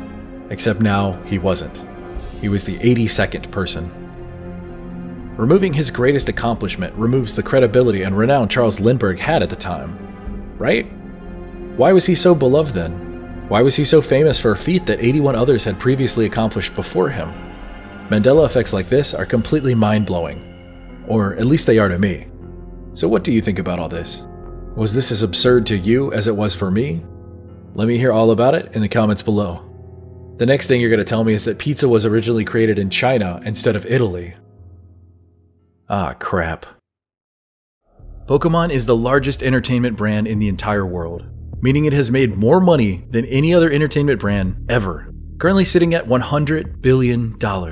All this to say, Pokemon is unbelievably popular all around the world, so when a Mandela effect happens to Pokemon, you better believe people notice. I've covered other Pokemon Mandela effects before, like the Tentaquill mystery, but today we're talking about the original, Pikachu's tail. Pikachu is the main icon for Pokemon. This electric mouse is a household name for most people under 30, and its iconic look has gone through some changes over the years. Originally quite the bigger fellow, Pikachu has slimmed down quite a bit, but its overall design and look has changed very little otherwise. He's perfect. Anyway, the main point of contention is Pikachu's tail. As it is now, it has a little bit of brown at the bottom of its tail, but there are quite a few out there that believe it used to have black at the tip instead. Some have written this off as too similar to Pikachu's ears, while others have said no, that's the point, it's a similar look and aesthetic. Where do you stand on all this? Which is right? Well, as it goes now, the brown at the bottom has always been there and the black tip has almost never existed. In fact, the residue for black tip tail on Pikachu is some of the hardest to find today. Early artwork, books, trading cards, the original games, and commercials, all of them only show the brown tail now. So either an unbelievable amount of people are remembering this wrong, or something has changed. And that something is what we call the Mandela effect. Some of the very few examples we have of a black tip tail Pikachu today are things that came out after the origins of Pokemon, so past the original point that everyone is speaking of. One example is Cosplay Pikachu, who has a black heart at the end of its tail, but it isn't perfect either. Nowadays, they make it so that there's a curved heart-like tip at the end of all female Pikachus, but I'm old enough to remember when they didn't do that. So this is a cool throwback, but it isn't what we all remember. Next is a quick flash of Pikachu with the correct tail in the Pokemon Sun and Moon anime opening. It's only there for a split second, but that is the tail that so many of us remember. Why in this specific scene though is it black when everywhere else in the intro and the show it isn't? Is it an animator or a colorist just being cute? Maybe it's a throwback to the classic days? Or is it possible it's just the circular shadow continuing across its body? Sadly, it's probably that. The truth is out there, somewhere. Another explanation people sometimes bring up is Pikachu's earlier form, Pichu, because Pichu has a black tail. Now the tip of Pichu's tail is black, and some could argue maybe we're confusing these two. I would argue that isn't the case though, because when Pokemon first came out over here in America, Pichu did not exist yet. This was the original 151 Pokemon days. So Pichu couldn't have been an influence. It didn't exist. This one is seemingly unimportant, and I totally get that, especially if you're not a Pokemon fan. But to the people who do remember it, it's deeply troubling. Remember the movie Spider-Man 2, where Spider-Man stops a train from derailing and crashing, using every ounce of strength in his body? All of this happened after an incredible battle with Doc Ock. Spider-Man was exhausted, beaten down, and completely worn out, but he gave it his all and he saved the people in that train. Then those same people saved the collapsing Spider-Man. The people that saved him slowly pulled him inside to safety. They all carried him above their heads and then laid him down. Someone saying, "Careful, he's a hero." Someone else chimes in, "He's just a kid, no older than my son." It's an amazing moment where Spider-Man wakes up to everyone staring at him. He realizes his mask is gone and everyone knows what his face looks like, but everyone promises to keep it a secret. It's just, chef's kiss. That's a superhero moment right there. This is what makes those kinds of movies so good. So besides reminiscing about this incredible movie, something I just said didn't actually happen, and that's the new Mandela effect I'm discussing today. Despite what a lot of people remember, myself included, the line, "Careful, he's a hero," was never said in Spider-Man 2. It simply doesn't exist. The line where someone says, "Careful, he's a hero," is now replaced with, "Nice and easy, mumble, mumble, slower gently." It's actually really strange sounding compared to the rest of the dialogue during the scene. It sounds like dialogue added after the fact in post-production. Like the original line was removed and replaced with this, whatever this mumbly line is. Nice and easy to go down. Slower, gently. I had to remove the music and background noise just to hear what the current line actually is. Listen for yourself. Nice and easy to go down. Slower, gently. It's something like "nice and easy when you go down," or "nice and easily you go down." You can barely understand it, and that's not what I remember. I even looked up the script, and none of the dialogue is in it. It just vaguely describes what happens. I got really into this mystery when I first heard of it because I can quote most of this movie. That's how much I've watched Spider-Man 2. So I started digging. It's not in Spider-Man 2. It's not in the slightly longer version of Spider-Man 2.1 or Spider-Man 3. So what happened to this line? Eventually I found something on a website that catalogs memes. One of those memes is this: "Carefully, he's a hero." This meme started around 2017, while the original movie came out in 2004. Now, here's the weird thing. I've never seen these memes before, but the line is near identical to what I remember. Mine being "Careful, he's a hero," and the meme being "Carefully, he's a hero." The fact we both came to a near identical remembrance of this line is pretty stunning, meaning either it's a complete coincidence, as in both of our minds came to the same false memory, or maybe it was a line in one version of Spider-Man 2 that doesn't exist anymore and can't be found, or it's a Mandela effect of something that used to exist that a bunch of people remember but doesn't anymore. Stuff like this just makes me scratch my head. What do you remember? Does this line sound familiar to you? Have you ever seen these memes before? Let me know what you remember. Let's jump across the pond to the United Kingdom. People always ask me for more foreign Mandela effects, which is typically hard to do because the verification process is that much harder. I don't have people I can just ask. But in this case, the evidence is overwhelming. So let's talk about potato chips, or as they like to call them, crisps. Specifically, Walker's Crisps. There is a long-established brand of chips over there called Walker's Crisps. Specifically, a salt and vinegar variation in a green package, and a cheese and onion variation in a blue package. That's how they are sold to this day, but the vast majority of people believe those colors and flavors switched around. What so many seem to remember is salt and vinegar in blue and cheese and onion in green. It sounds weird at first, but this has become a pretty big deal. This would be the American equivalent of the Doritos red and blue bags switching flavors and colors.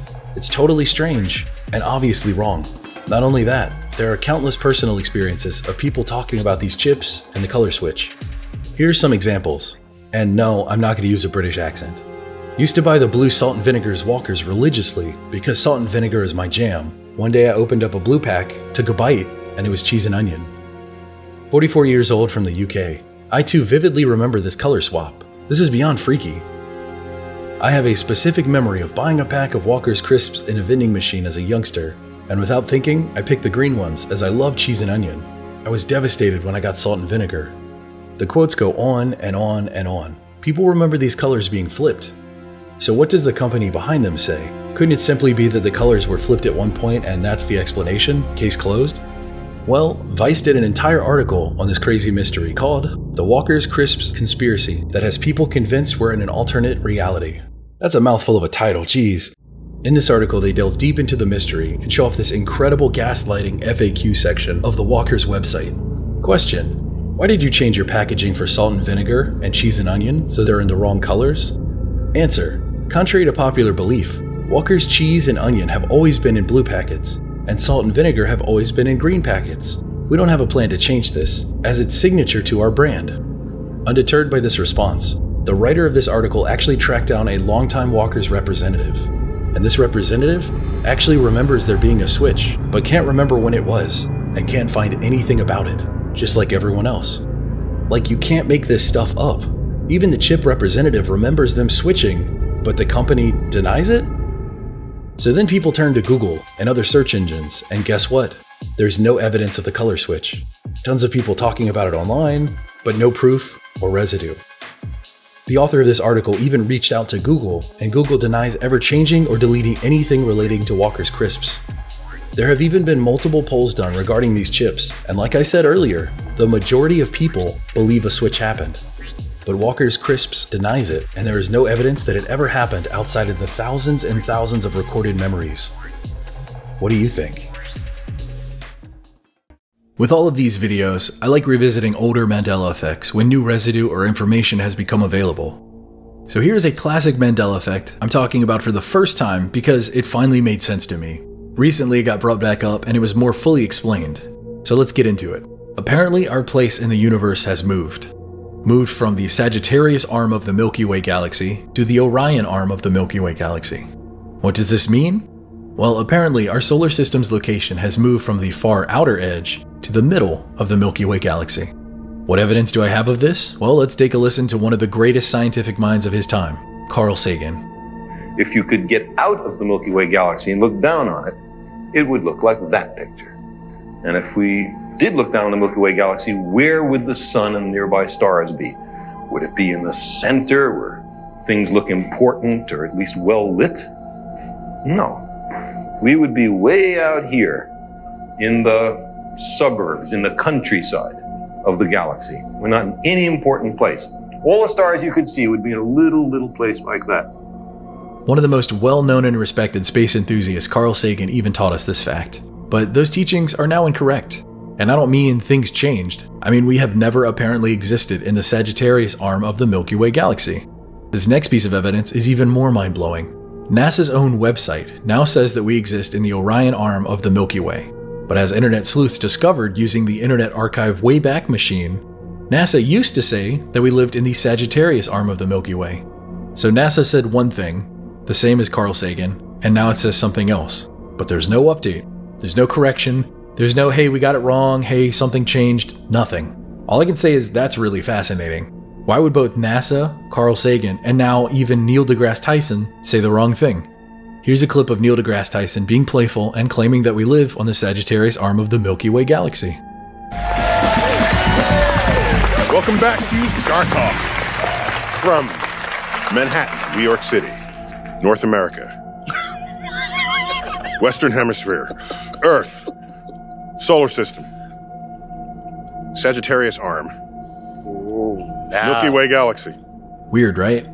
Now let me be clear, I'm not saying our solar system magically jumped from one point to another. The stars and their alignments would have all changed if that was the case. But I am saying that humanity's brightest space-loving minds all used to say we existed in one place, which we now do not. And as far as I can find, there have been no corrections or retractions. Nothing. It's like it was one way one day, and now it's something totally different. Stuff like this just makes me scratch my head. Why change it without an actual update as to why? Was it a mistake? A fact that changed when more proof was introduced? Or is this a Mandela effect, where the location of our solar system really did change on a galaxy-level map? It's a bizarre and out there thought, but I couldn't wait to share it with you. Also, while doing all this research, one comment I saw a bunch of times is, maybe our location is just moving. Which, of course, we always are. All planets and celestial bodies are constantly moving. But let me give you an idea of how far the distance is between the two. We are talking about tens of thousands of light years of distance. An unbelievable distance we are currently unable to even conceive of traveling. Far more than is possible in such a short time of natural movement within the galaxy. I think it's pretty fascinating. If any of you have any thoughts, any opinions, any comments, please let me hear them in the comments below. It's been a while since a Mandela effect really hit me hard.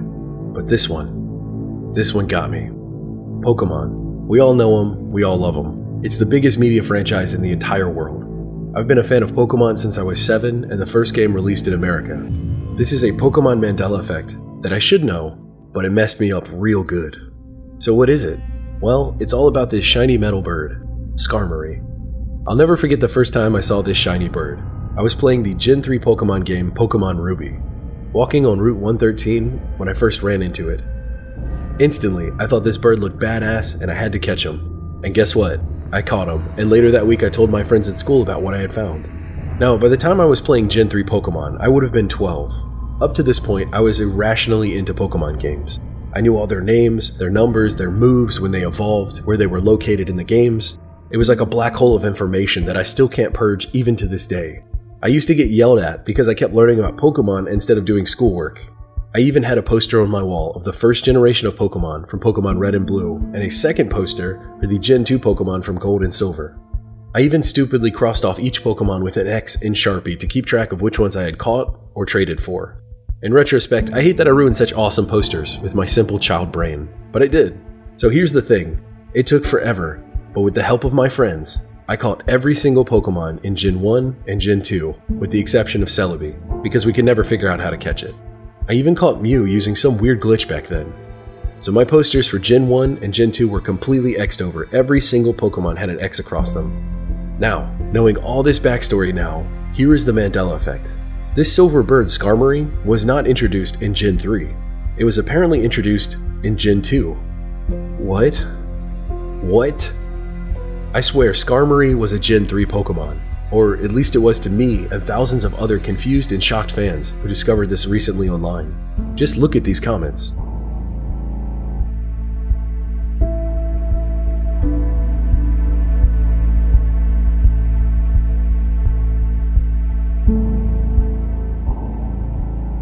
Apparently this metal bird is a Generation 2 Pokemon, meaning it first appeared in Pokemon Silver. It was somehow apparently always on my Gen 2 poster that I had on my wall, meaning I had to have caught it, but never noticed Skarmory before? I need to stress this, because I even caught Dunsparce, the most random, hilariously dumb, and rare goofy Pokemon in the entire game. I caught that, and remembered Dunsparce, but not Skarmory? I had X's on every single Pokemon, make it make sense. It doesn't make sense in my head. Stunned and confused, I went to check my copy of Pokemon Silver, and guess what?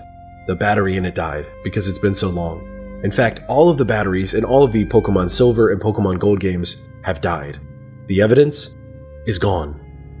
My hype and enthusiasm around discovering this bird for the first time in Gen 3 is now fake. It was apparently always in Gen 2, and I caught it, and I don't remember it at all. I even crossed it off on my poster. Talk about mind-blowing.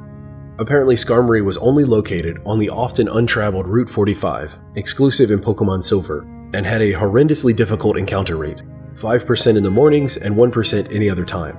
So yeah, it seems totally plausible that I missed it, and well, tons of others online missed it as well, and we just didn't know that it was first introduced in Gen 2, and only found it in Gen 3.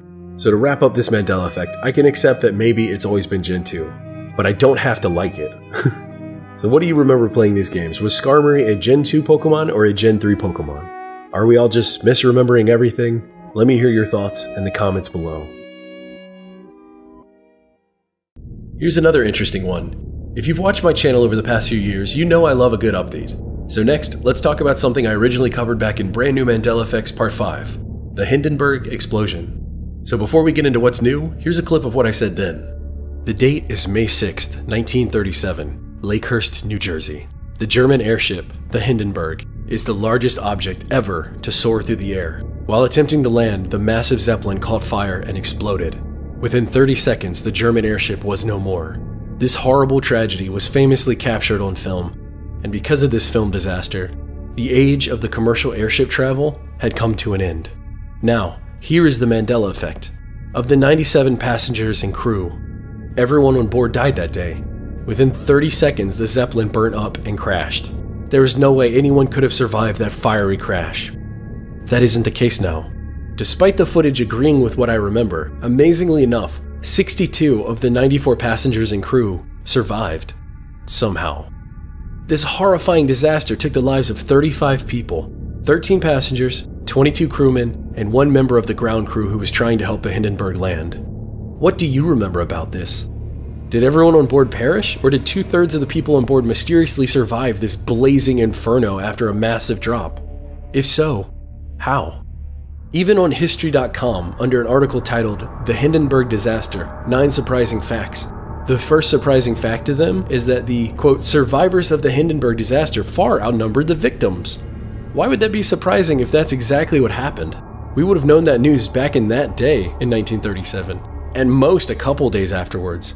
My takeaway is that even the author assigned to do that article was shocked by this historical change. Another interesting detail is that despite the Hindenburg explosion in 1937 being known by many, myself included, as history's deadliest airship accident, it is actually the 3rd deadliest now. It turns out accidents from 1930 and 1933 actually surpass the Hindenburg's current death toll. It seems that history loves to rewrite itself from time to time, and this is yet another example I've talked about on this channel. Now that you're up to date, what's new? Well, it's been recently rediscovered that there was actually another video of the disaster. A better video that shows more. I wish I was joking. Apparently people knew of it back then, but didn't use it or talk about it or anything. It just existed, people weren't interested, and that was that. Your guess is as good as mine. This footage starts off pre-disaster, and because of the camera being used, it could only record for short periods of time.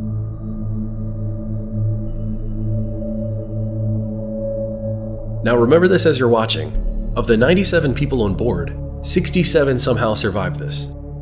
I'm still blown away by that.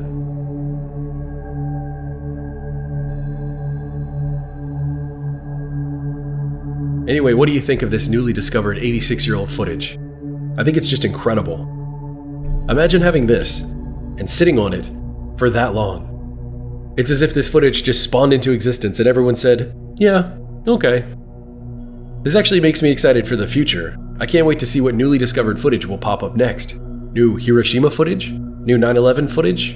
How about JFK? Can we get a new video of that?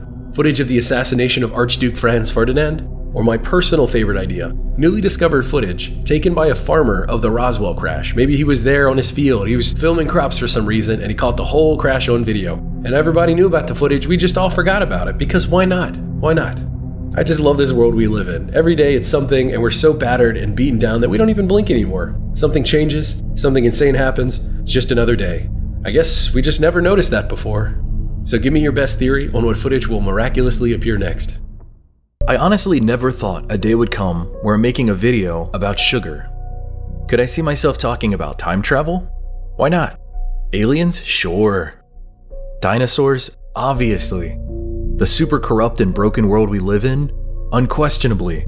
But today we aren't talking about any of those things. Today, we're talking about a Mandela effect regarding sugar. I get plenty of comments questioning why the Mandela effect only changes small things here and there instead of massive things. I disagree with the premise, but I understand the sentiment. Most of the time, Mandela effects are just small changes.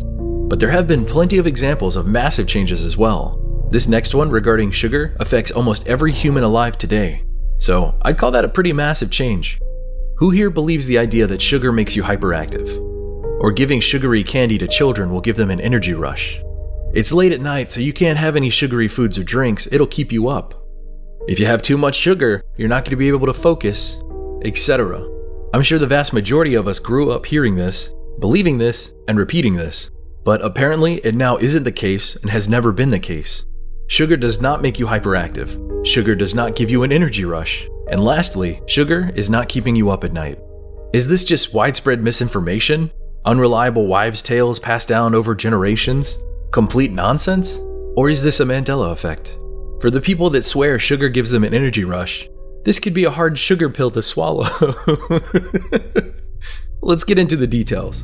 In 1995, a meta-analysis was published that combed through the findings of 23 experiments across 16 scientific papers. The authors only included studies that had used a placebo and were blinded, which means that the children, the parents, and the teachers involved did not know who had received the sugar and who had been given the placebo. After analyzing all of the data, the authors concluded, this meta-analysis of the reported studies to date found that sugar does not affect the behavior or cognitive performance of children. These sugar studies included glucose, fructose, sucrose, glycogen, and cellulose. The result was the same for all of them. Sugar doesn't induce hyperactivity or a rush of energy. All of this is really fascinating, but the most interesting fact that I saw was regarding white bread. The speed we absorb sugar into our bodies is called the glycemic index. The higher a food scores on the glycemic index, the faster we absorb it and convert it into glucose, which is then used as energy. Table sugar has a glycemic index of 65. You'd think, okay, that's pretty high, 65 out of 100. White bread has a glycemic index of 100, the highest possible score, meaning a slice of white bread gives you energy faster than table sugar. Have you ever heard anyone talk about white bread energy before? Getting bread hyper or a bread high? No, because sugar doesn't cause hyperactivity or an energy rush. Here's another fun fact. Studies have shown that when children are given a sweetened beverage, the parents are more likely to consider them hyperactive and full of excess energy, even though the science now shows that that isn't true and apparently has never been true. I'm sure a ton of you are scratching your heads right now and saying, no way. I get it. That's a lot of weird new information to take in, but that's why I'd love to hear some parents out there sound off on all of this. Before I stop talking about sugar, I'd like to dispel another possible explanation. It's the idea that sugary snacks cause a brief spike in blood glucose, an effect called hyperglycemia, and that is the cause of the energy rush and hyperactivity. Unfortunately, the symptoms of hyperglycemia include thirst, frequent urination, fatigue, irritability, and nausea. They do not include hyperactivity or energy bursts. Also, I feel silly explaining this again, but some need to hear it. Try to remember that not every Mandela effect affects everyone. No single person in the world has ever been affected by all of them. Some will blow your mind, and some won't affect you in the slightest, and others will just make you feel unsure and weird. This is okay, we have all been through it. Just remember that Mandela effects are based on groups of people remembering things differently. So if you're feeling like the odd one out, just read a bunch of the other comments to get a better overall feel of the population. So what do you think? Is this a Mandela effect, or have you always known this? Thank you all so much for watching. I can't wait to read all your thoughts and feelings in the comments below. Until next time, never stop searching. December is here, and like many, Christmas is on my mind.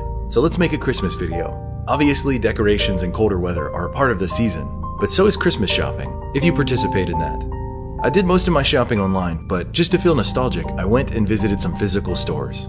Now, as I walked around one of these dying ancient retail monuments, I noticed something that really confused me. I heard a classic song playing over the speaker in a department store. Upon hearing the song, I got a little confused. Up on the housetop, reindeer paws. Up on the housetop? I always thought it was up on the rooftop. So I went and looked it up, and here are the results. Up on the Housetop is a Christmas song by Benjamin Hanby in 1864. Now if you're like me, you remember it being up on the rooftop. So, did it change? Are there variations of it, or is this an example of the Mandela effect? Well, we're going to get into that, but first a quick and tragic history lesson about Benjamin Hanby. Why, you might ask? Well, I'm in a giving mood, and what's better than an interesting backstory? Benjamin Hanby was born in Rushville, Ohio, to a local bishop by the name of William Hanby, who was involved in the administration of the Underground Railroad. If you don't know what that was, the Underground Railroad in America was a network of people, both black and white, offering aid and shelter to escaped slaves from the South. Benjamin Hanby vehemently opposed slavery, which made it difficult for him to blend into the more conservative fraternity that the church attracted. Not only that, once he took over his father's church, he ran into a lot of trouble, because he had alternative views on church music compared to what was deemed acceptable at the time, as well as how to educate children. Because he failed at keeping his position in numerous churches, Benjamin had trouble providing for his wife and children. There was one point in time where he wrote a song called Darling Nellie Gray, which he sent the manuscript of to a publisher called the Oliver Ditson Company of Boston.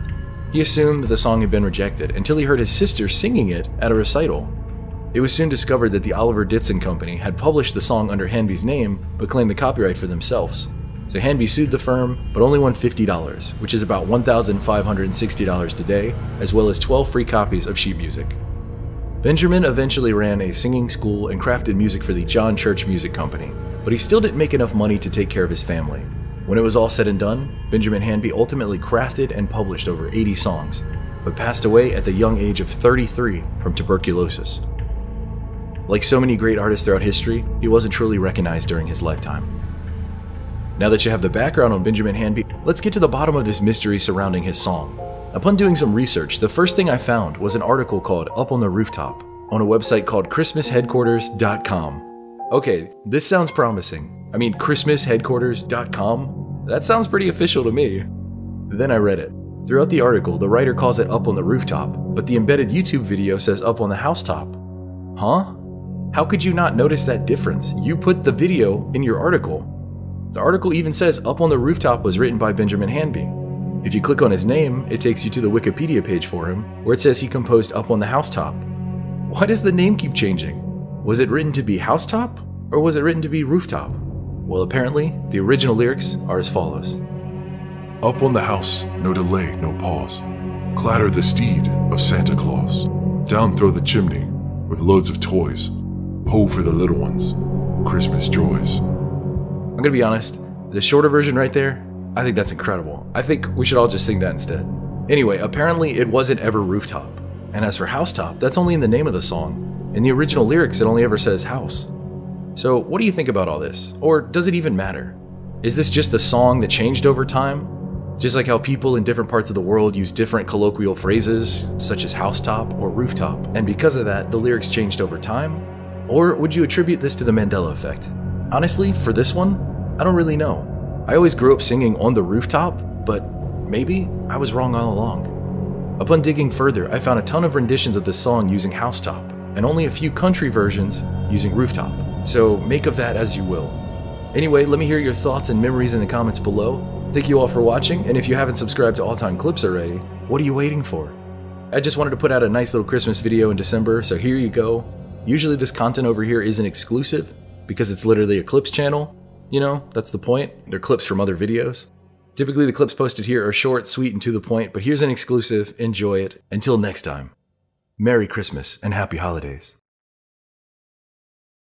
Let's talk about one of the most acclaimed video games of all time, The Legend of Zelda: Ocarina of Time for the Nintendo 64 console, released all the way back in 1998. In this game, there is a location called the Fishing Pond in Lake Hylia, where you, playing as Link, can relax and fish to your heart's content. The pond owner allows you in, sells you bait, and lets you go wild. Now, there is a legendary fish in this pond that has been discussed, debated, and searched for as long as people could comment about it online. This is the Hylian Loach, the rarest and most sought-after fish in the game. Not only is it hard to find, it's even tougher to catch. So what is the Mandela effect regarding the Hylian Loach? Well, it turns out that the Hylian Loach doesn't exist in Ocarina of Time anymore. Or at least its name doesn't. What so many people remember as the Hylian Loach is now called the Hyrule Loach.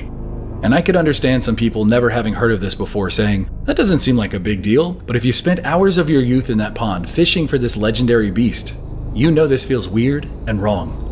And if you look up Hylian Loach online, you'll come across numerous guides, GameFAQ pages, and forum posts from back in the day. Comparatively, there are significantly more search results for the Hylian Loach than there are for the Hyrule Loach. So is this simply a case of the majority of people online misremembering this legendary fish's name? Or has something changed? Let's dive deep into this topic. Let's check out the official Nintendo Power Player's Guide for The Legend of Zelda: Ocarina of Time. I'm sure this strategy guide from 1998 will surely solve our mystery. On page 56 and 57, we have an entire spread about Lake Hylia, not Lake Hyrule. So does it mention the Loach? Oh yeah. Unfortunately though, it only says this. With the help of a special lure, Link caught the Loach, the largest fish the pond has to offer. Meaning this strategy guide mentions the word Loach, but not the name that so many people are arguing over. I mean, that's just hilarious.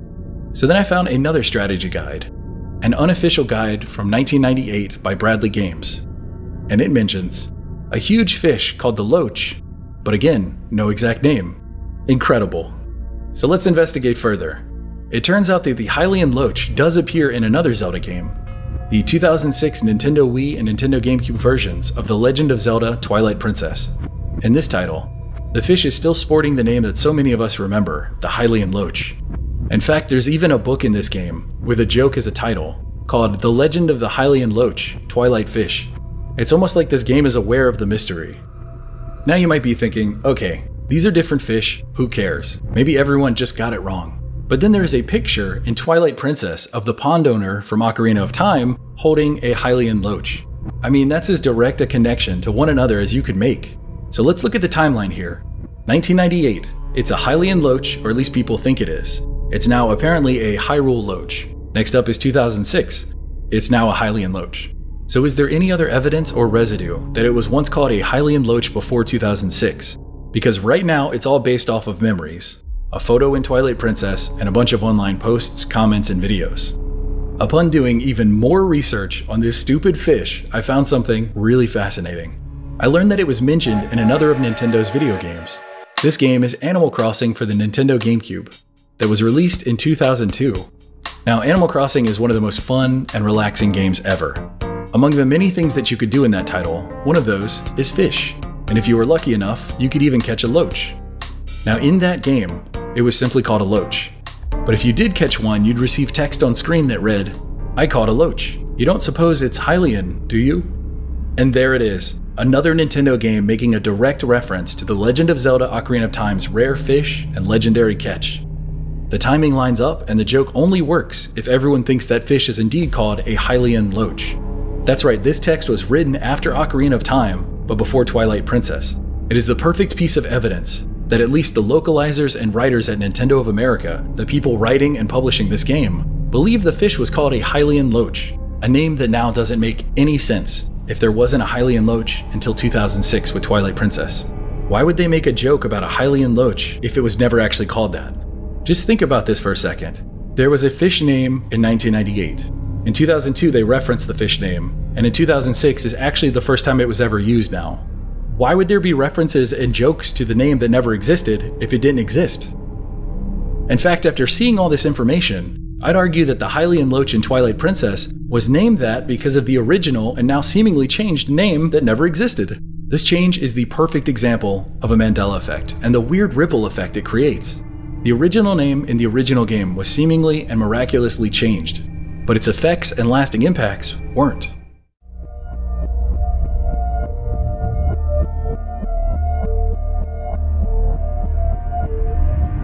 The 1977 sci-fi epic Star Wars. This movie is famous for a lot of reasons, but what I'm talking about today is one super memorable quote from Star Wars and who exactly said it. The famous line, "May the Force be with you," was said by who in Star Wars? Was it Han Solo? Or was it Obi-Wan Kenobi? As it turns out, Obi-Wan Kenobi never said "May the Force be with you" in the original Star Wars movie. Obi-Wan Kenobi said numerous variations of that phrase, such as, "The Force will be with you, always," and "Luke, the Force will be with you," but never that exact line, despite that line seemingly being merchandised to death.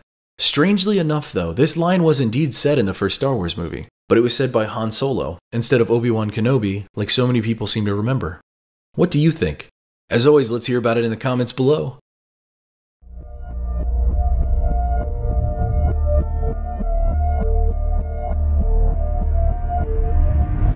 One of the most famous lines from the entire Star Wars saga comes from Star Wars Episode 5: The Empire Strikes Back. During a pivotal moment in the movie, Darth Vader reveals to Luke Skywalker that he is actually Luke's father. This shocking twist actually threw the entire good versus evil trope into the garbage because it made it a much deeper and more morally gray affair.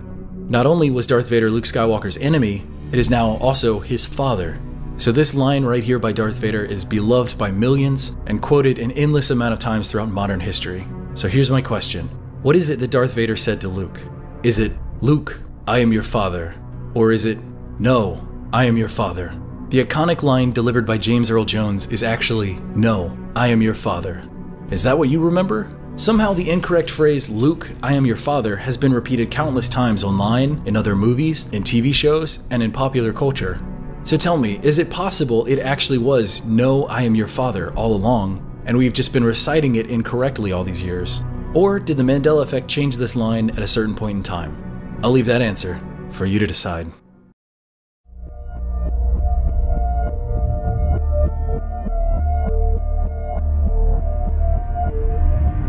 Let's talk about a new Star Wars Mandela effect that has a lot of fans fighting amongst each other. This particular Mandela effect comes from Star Wars Episode 4: A New Hope. There is a very memorable scene in the movie where Luke, Leia, Han, and Chewie are all trapped in a room filled with garbage and water. If you've seen Star Wars, you know the scene.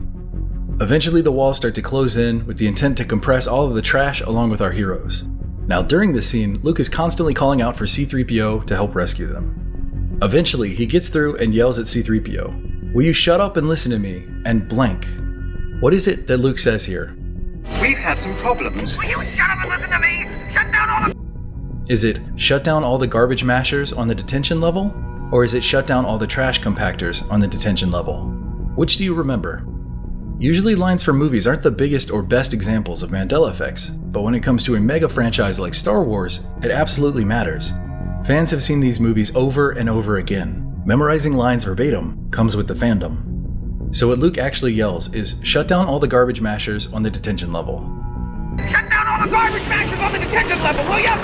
Do you copy? Shut down all the garbage mashers on the detention level! Is that what you remember?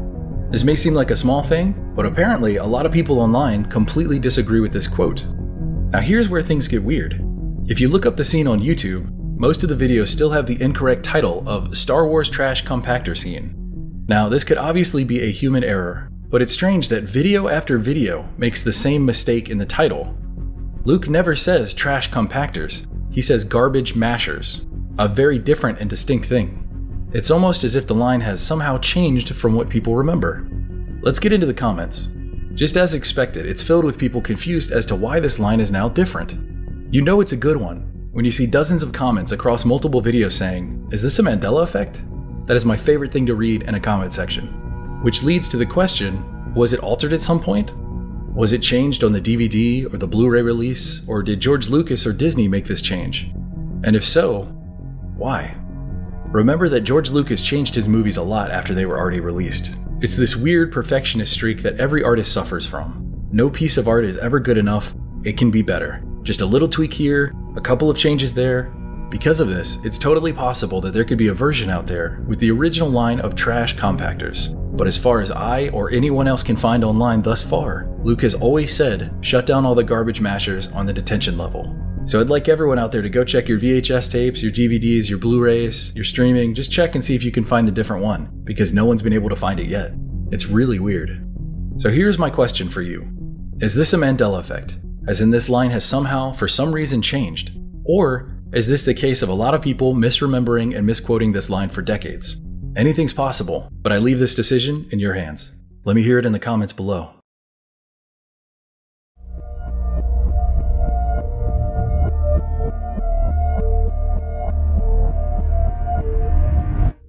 C-3PO has always had a shiny and polished golden body, but one particular and allegedly changed detail has been causing a lot of controversy. This specific controversy? Well, that's my Mandela effect question. Has C-3PO always had one random silver leg? Yes or no? The answer to that question is now a perplexing to many yes. Strangely enough, this odd detail was discussed very little until this Mandela effect began to spread.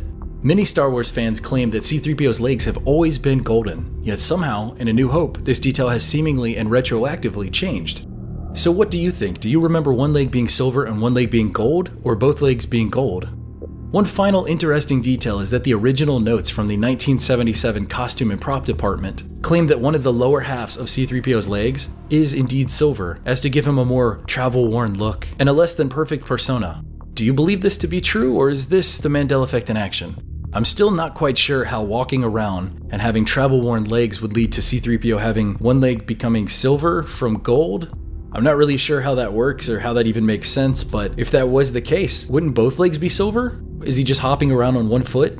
I don't know. A lot of people remember them both being gold, and some people always remember seeing silver. So, let me know in the comments below. I'm super curious to hear what you think. Last but not least is a quote from Star Wars Episode 3. Where tons of people online remember Padme saying, "This is how democracy dies," with thunderous applause. But apparently she never said democracy, she said liberty. So now apparently she says this is how liberty dies, with a thunderous applause. Online, I have seen so many shocked reactions to this one. I've got a fantastic new Mandela effect to share with all of you.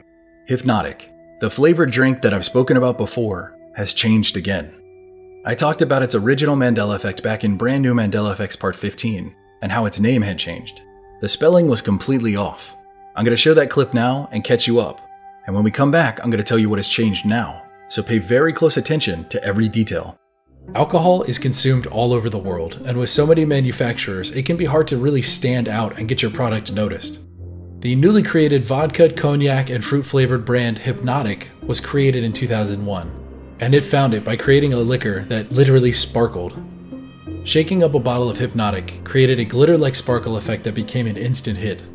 In fact, that's the only reason I personally know of Hypnotic. A friend saw it on a shelf and bought it, and no doubt, the sparkle makes it very memorable. And honestly, you can't say that about most liquors. So here is where the Mandela effect comes in. If you have ever had this drink before, or purchased a bottle of it, or simply seen it on a store shelf, the sparkle, the design, the name, it's all very memorable. So here's the question, how is Hypnotic spelled? Is it spelled hypnotic? hypnotic, or hypnotic. If you're like me, you remember it being hypnotic with a Y and a Q. And that's understandable. It's a slight spelling variation of the word hypnotic so that they could trademark the name. But you'd be wrong. It's actually hypnotic, with that really strange spelling. That spelling is absurd. Not just in the sense that it's purposefully confusing, but it's a pain on the eyes. I've seen this drink hundreds of times. I've even held the bottle in my hands on multiple occasions. This is absolutely something I would have noticed. But here we are. Has hypnotic always been spelled like this, or is this another example of the Mandela effect? Let me know. Now that you're up to date with what I said then, this will more likely blow your mind. Hypnotic is no longer shiny. It doesn't sparkle. It doesn't have that beautiful glitter effect anymore. As of now, it is just solid blue.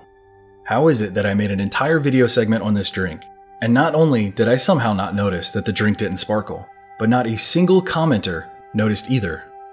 That video has 119,000 views as of right now.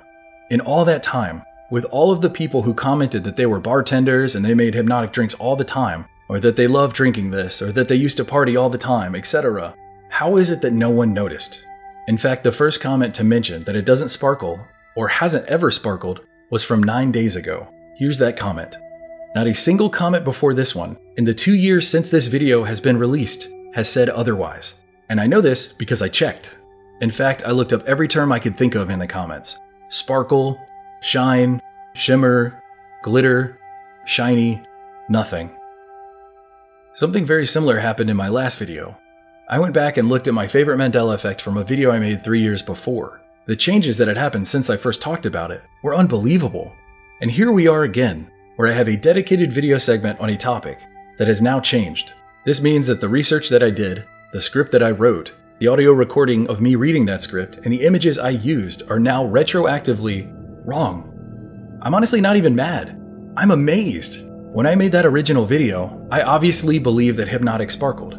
I included not just my voice mentioning that point, but also what I thought were photos that showed that. I even added glittery blue backgrounds to further represent the shimmer. I also specifically remember going to my favorite liquor store downtown when I first heard this drink's name had changed and checking for myself. So, what is going on here? Let's get to the bottom of this.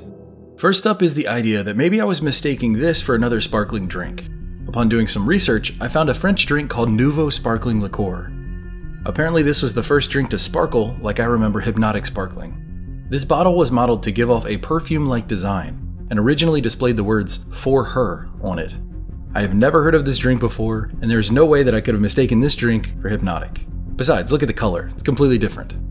Next up is a drink from Hypnotic themselves called Hypnotic Sparkle, released in 2014. I can't make this stuff up. I'm looking for a sparkly bottle of Hypnotic that apparently doesn't exist, and now there's a specific sparkling variant of Hypnotic.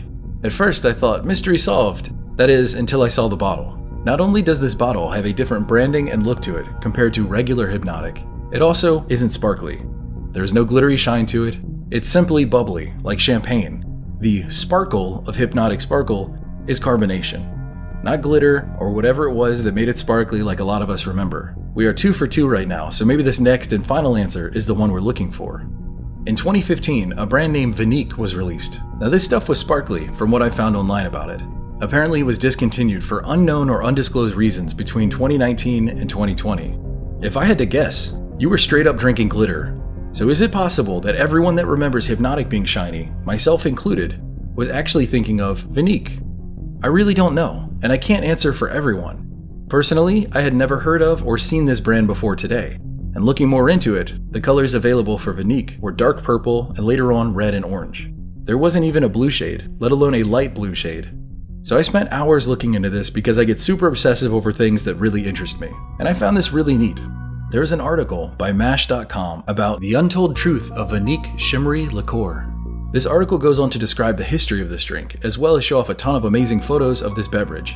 I wonder if it was any good. Let me know if you had this before it was removed from the market. Anyway, the 2022 article goes on to, strangely enough, mention Hypnotic, of all things, a brand that was apparently never shiny. So why was it brought up in an article about this shiny drink? Unless perhaps the author, for some reason, in their mind, associated Hypnotic as a shiny drink as well. In fact, it was totally unrelated to Vinique, as both targeted different demographics. Gen X for Hypnotic, and Millennials for Vanique. Not to mention Hypnotic came out in 2001 and Vanique came out in 2015, a full 14 years later. I don't see how or why these two disparate bottles would be compared in an article, but they are. The article goes on to say, Vanique Shimmering Liqueur was the first shimmering liqueur specifically designed for the American market. Before Vanique, there were a few smaller and lesser known drinks like France's Nouveau that had a much subtler effect. Although liqueurs like Hypnotic capitalized on bright and bold drink flavors, Vanique was the first brand to not only combine the two, but to really strive for a drink that looks like pure glitter. So already, I would pause. How did Vanique combine the two? Vanique launched as a glittery dark purple drink. Hypnotic was a bright blue drink that was apparently never glittery.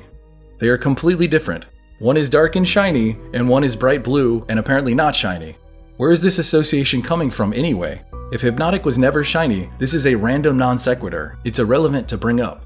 Unless it's the exact same association that I and so many others now have for completely unknown reasons. Also, I'd like to point out that they spelled Hypnotic with the old spelling in that article, the spelling that is now considered incorrect. This article is a great piece of residue for both Hypnotic Mandela effects. So what do you think about this Mandela effect? Do you remember the glitter or the name being spelled differently like so many others, or is this how Hypnotic always was? Perhaps I'm simply thinking of another drink, in a different color, that I've never seen, had, or heard of before. Is it truly as simple as that? Or is this another example of the Mandela effect? Tell me your thoughts in the comments below. I love learning about history. Not just for the fascinating stories and the shocking events, but for the historical insight gained from learning about history. The more you study it, the more you see patterns and trends popping up throughout history.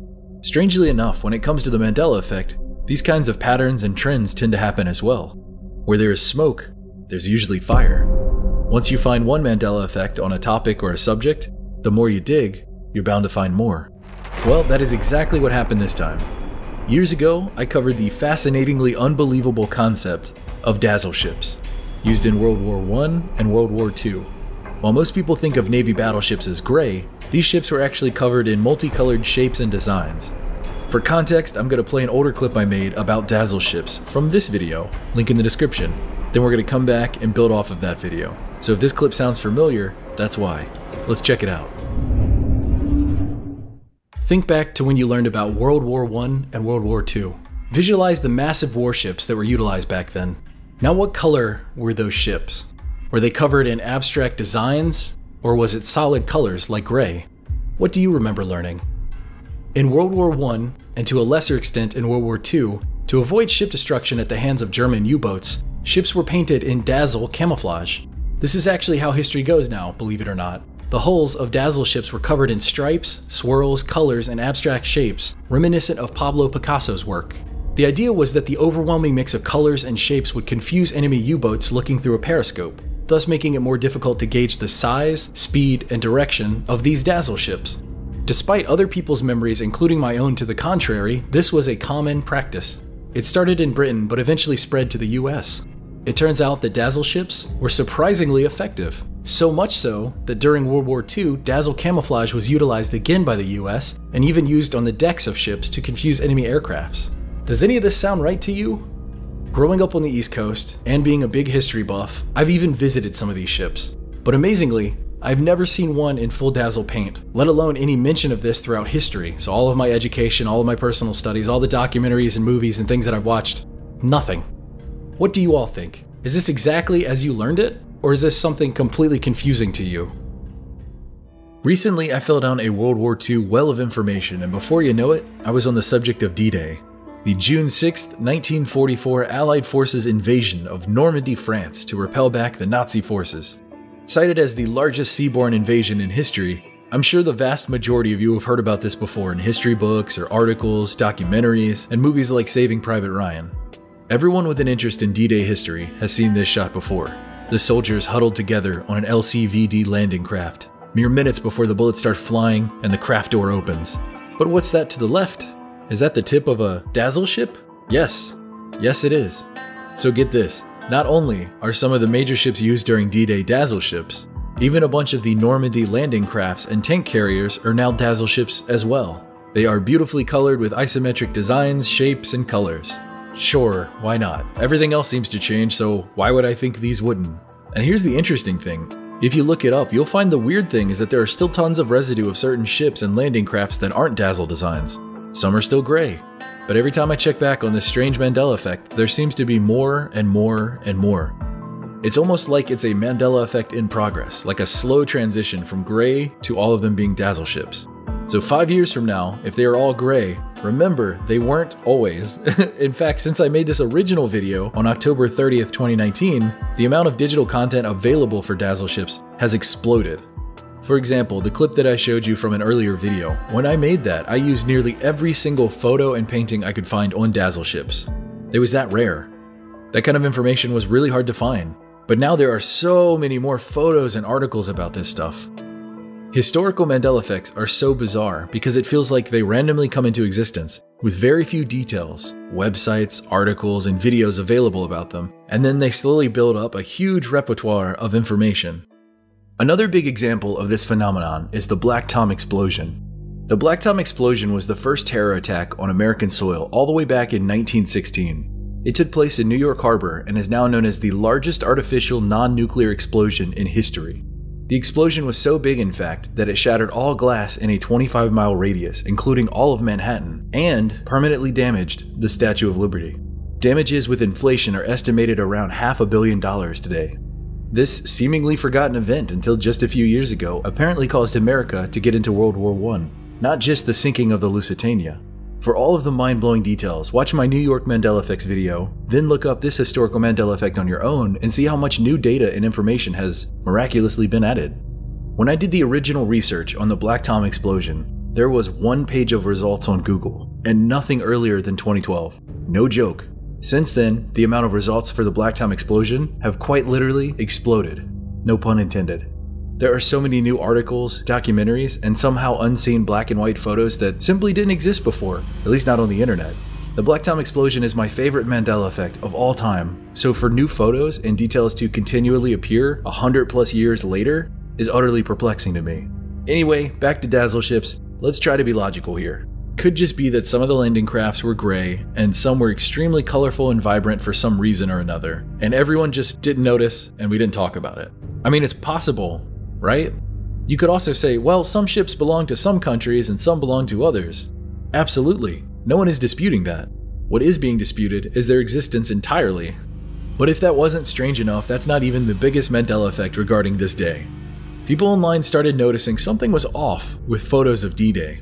Take a look at this photo and tell me if you see anything weird.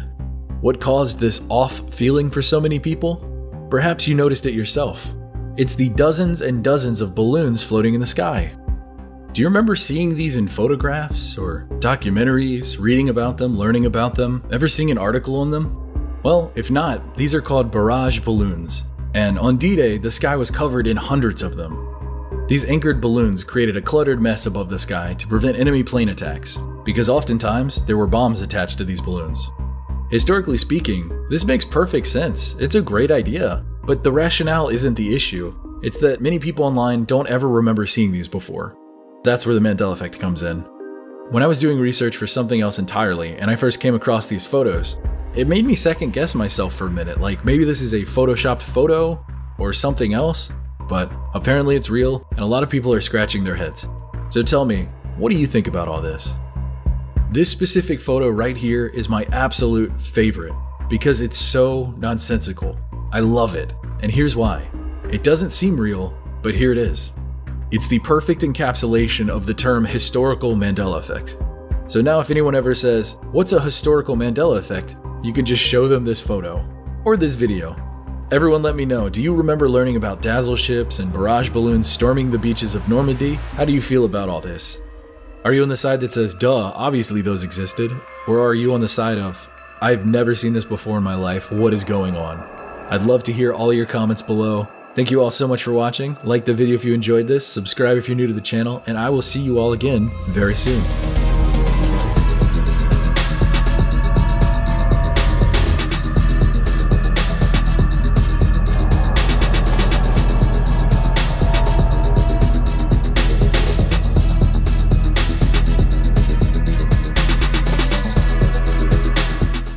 Britney Spears.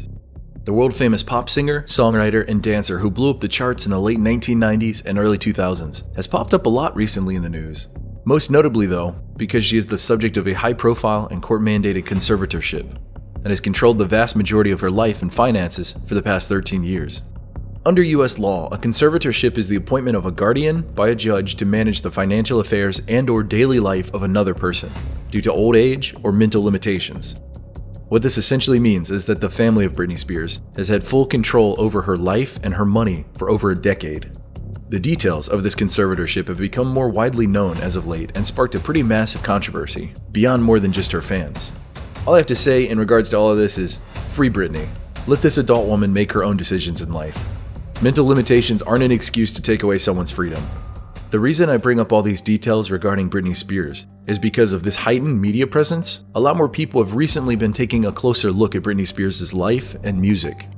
And somewhere along the line, people started noticing some changes from what they remember, specifically in regards to her music videos. This is where the Mandela effect comes in, and I'm curious to hear what you all remember and what you all think. In the 2000 music video for the song Oops, I Did It Again, Britney Spears dances and sings along to her song while wearing a very memorable skin-tight red outfit. The Mandela effect here is regarding her headset microphone. An unbelievable amount of people online remember this microphone, but as of now, it doesn't exist. Think back to that music video and tell me what you remember. Personally speaking, I wasn't a fan of her music growing up, but my sister was, so I inadvertently heard all of her songs hundreds of times. It felt unavoidable at that time, so that explains the huge volume of people who remember this specific detail. Now, let's be real for a second. A missing headset microphone, in and of itself, is weird, but it's hardly a mind-blowing Mandela effect. But it gets deeper. People have scoured the internet looking for residue and proof of its existence. And you know what? A lot has been found. Let's check it out. Some of the first things found were photos of people who dressed up as Britney Spears for Halloween or costume parties. Of these many photos, quite a few of them are wearing the red outfit and the now missing headset microphone as part of their costume. It's strange that these people who went all in on getting the look just right accidentally included a headset microphone that she apparently never wore. Weird, right? More interesting still is that the officially released Oops, I Did It Again doll of Britney Spears that released in 2000 also had a headset microphone. There was also a deluxe version of the doll that came with a CD of the song, also included a headset microphone. Again, it's a weird detail to include considering the original music video apparently never had a headset microphone. It's just everyone seems to think it did for some reason. So next we have a collectible Funko Pop figure of Britney Spears in her red outfit making a pose. This pop figure was first released January 2021. Situations like this are super fascinating to me because so much can be drawn from this. Think about it. We have a toy from when the music video was originally released with a headset mic, and now a new toy many years later without one, meaning the Mandela effect happened sometime between those 20 years. Or everyone is misremembering the music video and she never had a headset microphone. Everyone is wrong, the dolls are wrong, the costumes are wrong, all the thousands of comments on internet threads, and Funko Pop simply did the research and made their pop figure according to the actual music video. There are just so many possibilities. If the video somehow did change because of the Mandela effect, then Funko Pop isn't actually wrong in making a figure without a headset mic. They checked the video and said, okay, no mic. So again, I have to ask you, what do you remember? Another interesting bit of residue fans uncovered or remembered was from the Disney Channel original series Lizzie McGuire. In an episode titled Picture Day, released in 2001, Lizzie McGuire dressed as Britney Spears from the Oops, I Did It Again music video, complete with a headset mic. Let's take a look. It'd be so oops, I did it again. Mom, Dad, Lizzie's talking about dressing like Britney Spears! Not a problem. I couldn't possibly look like Britney for at least 5 more years and like 5 million sit-ups. This fun Venn diagram of Britney Spears fans and Mandela Effect enthusiasts have poured into the comment section of the official music video and have scoured every single frame of it looking for residual details to put their minds at ease. There is nothing worse than feeling crazy, knowing something for sure only to be completely wrong. At least all of those fans can rest easy in the comfort that so many other people remember the headset microphone just like them. After digging long enough, something interesting was finally noticed.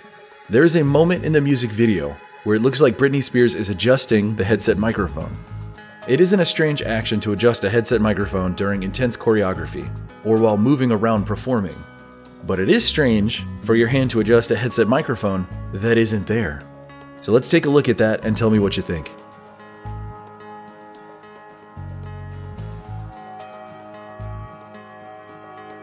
Are people looking too hard at this, or is there something there? Along with the Oops, I Did It Again music video, there is a behind the scenes making of video. There isn't a headset microphone shown or used at any point. If it was there, it isn't there now. So let's talk about some possible explanations. I have 5 explanations for you. You could agree, you could disagree, maybe you have your own explanation. But these are the ones that I came up with. Number 1. People are remembering a different live performance or music video where Britney Spears is using a headset microphone and they're mixing it up with this one. Number 2. The doll I talked about earlier was incorrect, but still inspired Lizzie McGuire and tons of fans out there that a headset microphone existed when it in fact did not. Number 3. This is all a mass confabulation that thousands and thousands of people are all experiencing randomly at the same time. Number 4. Somehow the headset microphone was retroactively removed from the music video and the behind the scenes video, but no other form of media. And number 5. This is a Mandela effect. The headset mic at some point was real and plenty of people remember it, but now it simply doesn't exist. What do you think? Stuff like this is especially compelling because kids and fandoms go hand in hand. Like I said earlier, Britney Spears wasn't my fandom as a kid, but rather Pokemon. I knew their names, numbers, type, moves, when they evolved. It was ridiculous how much my dumb child brain memorized regarding what I was passionate about.